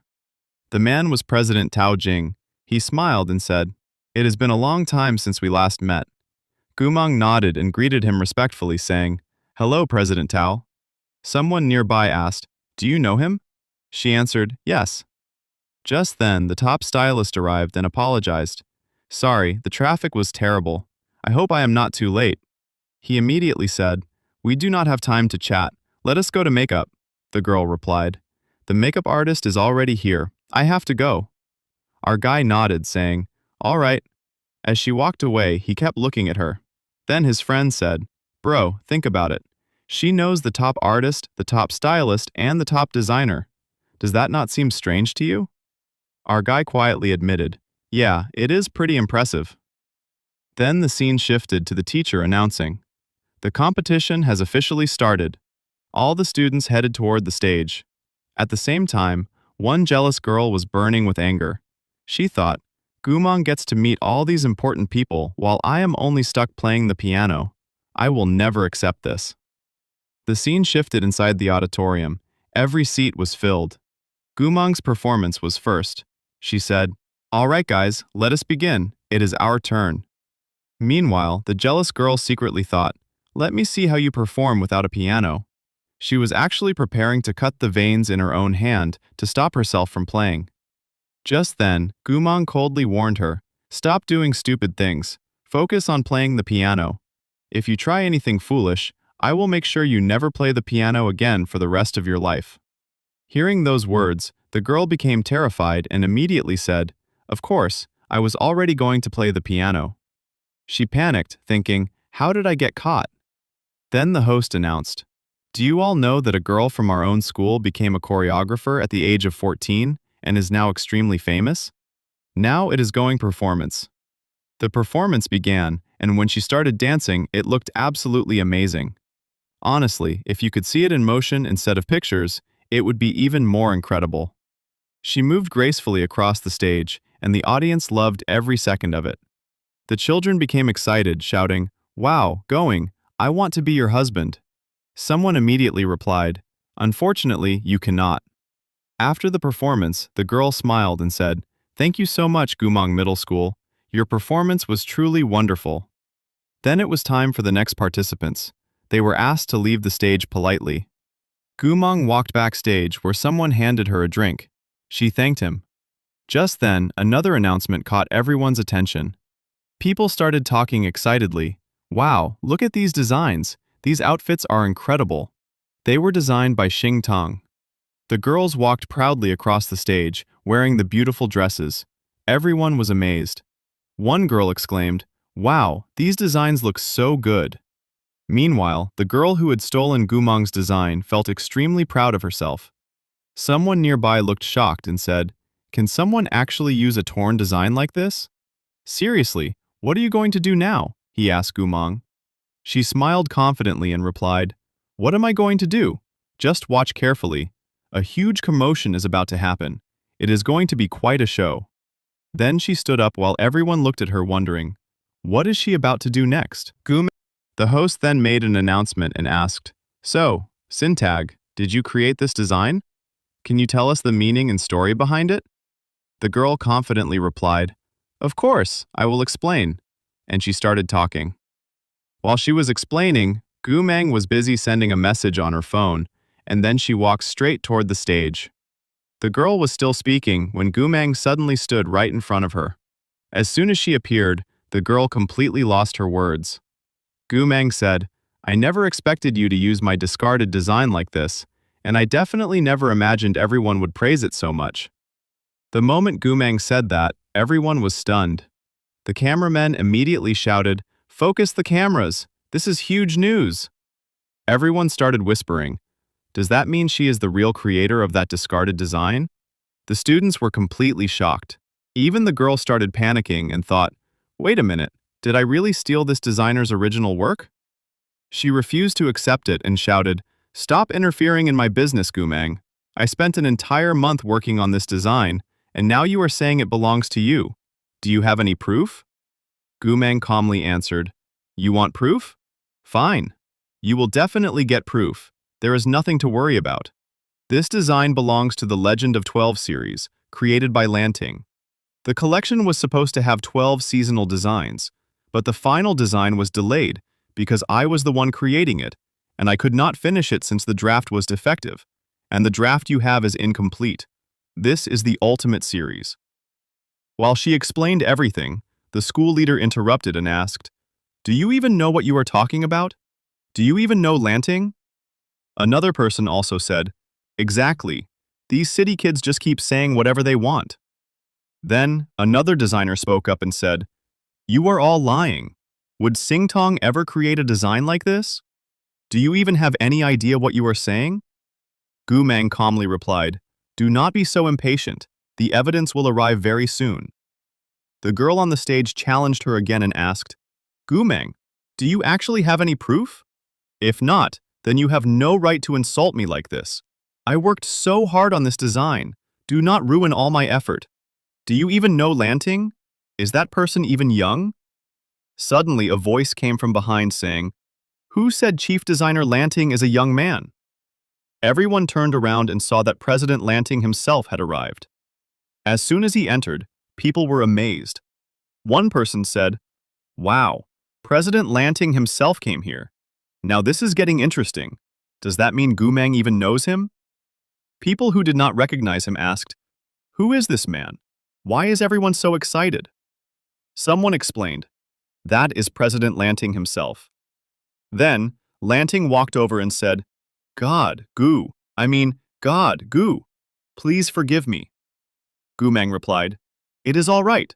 Why are you here?" Lanting answered, "You sent me a message asking for the samples of the 11 designs, so I personally brought them to you." Then he announced, "These interrupted designs were all created by none other than Gumang. Here is your proof." Gumang immediately showed everyone the evidence. Lanting continued, "I heard everyone has been curious about the mysterious designer behind these works. Well, that person is none other than Gumang." The moment he revealed her identity, everyone was left speechless. The girl who had stolen the design turned pale and thought, Wait, did I really steal Gumang's design? What am I going to do now?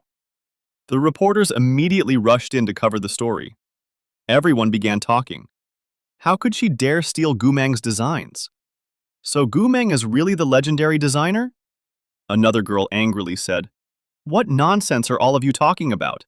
Do you even know what is happening in your own school? A student stole someone else's work and you all allowed it. This is nothing but corruption. Even the school leader stepped forward and admitted, You are right. If leaders behave like this, then what kind of students will the school produce? After that, everyone began apologizing. They said, Miss Yu, please forgive us. Whatever happened today, our school will publicly apologize. Then the male lead mocked the girl, saying, Just a moment ago you were talking so confidently. Why did you suddenly become so quiet? What happened? Have you run out of words? Then someone asked, Sing Tong, are you not going to apologize as well? The girl finally bowed her head and said, Please forgive me. I did not know this was your original design. I should never have used it without your permission. Please forgive me. Gumang simply replied, I will leave everything to him. The man nodded. Then Gumang said, What will I gain from just a simple, sorry? And with those words, she turned around and walked away. Right there, the episode came to an end. The narrator then said, We will meet again tomorrow with another new video. Until then, take care. Bye. And before you leave, do not forget to like the video. And if you are new to Manhwa Reality, then subscribe to the channel.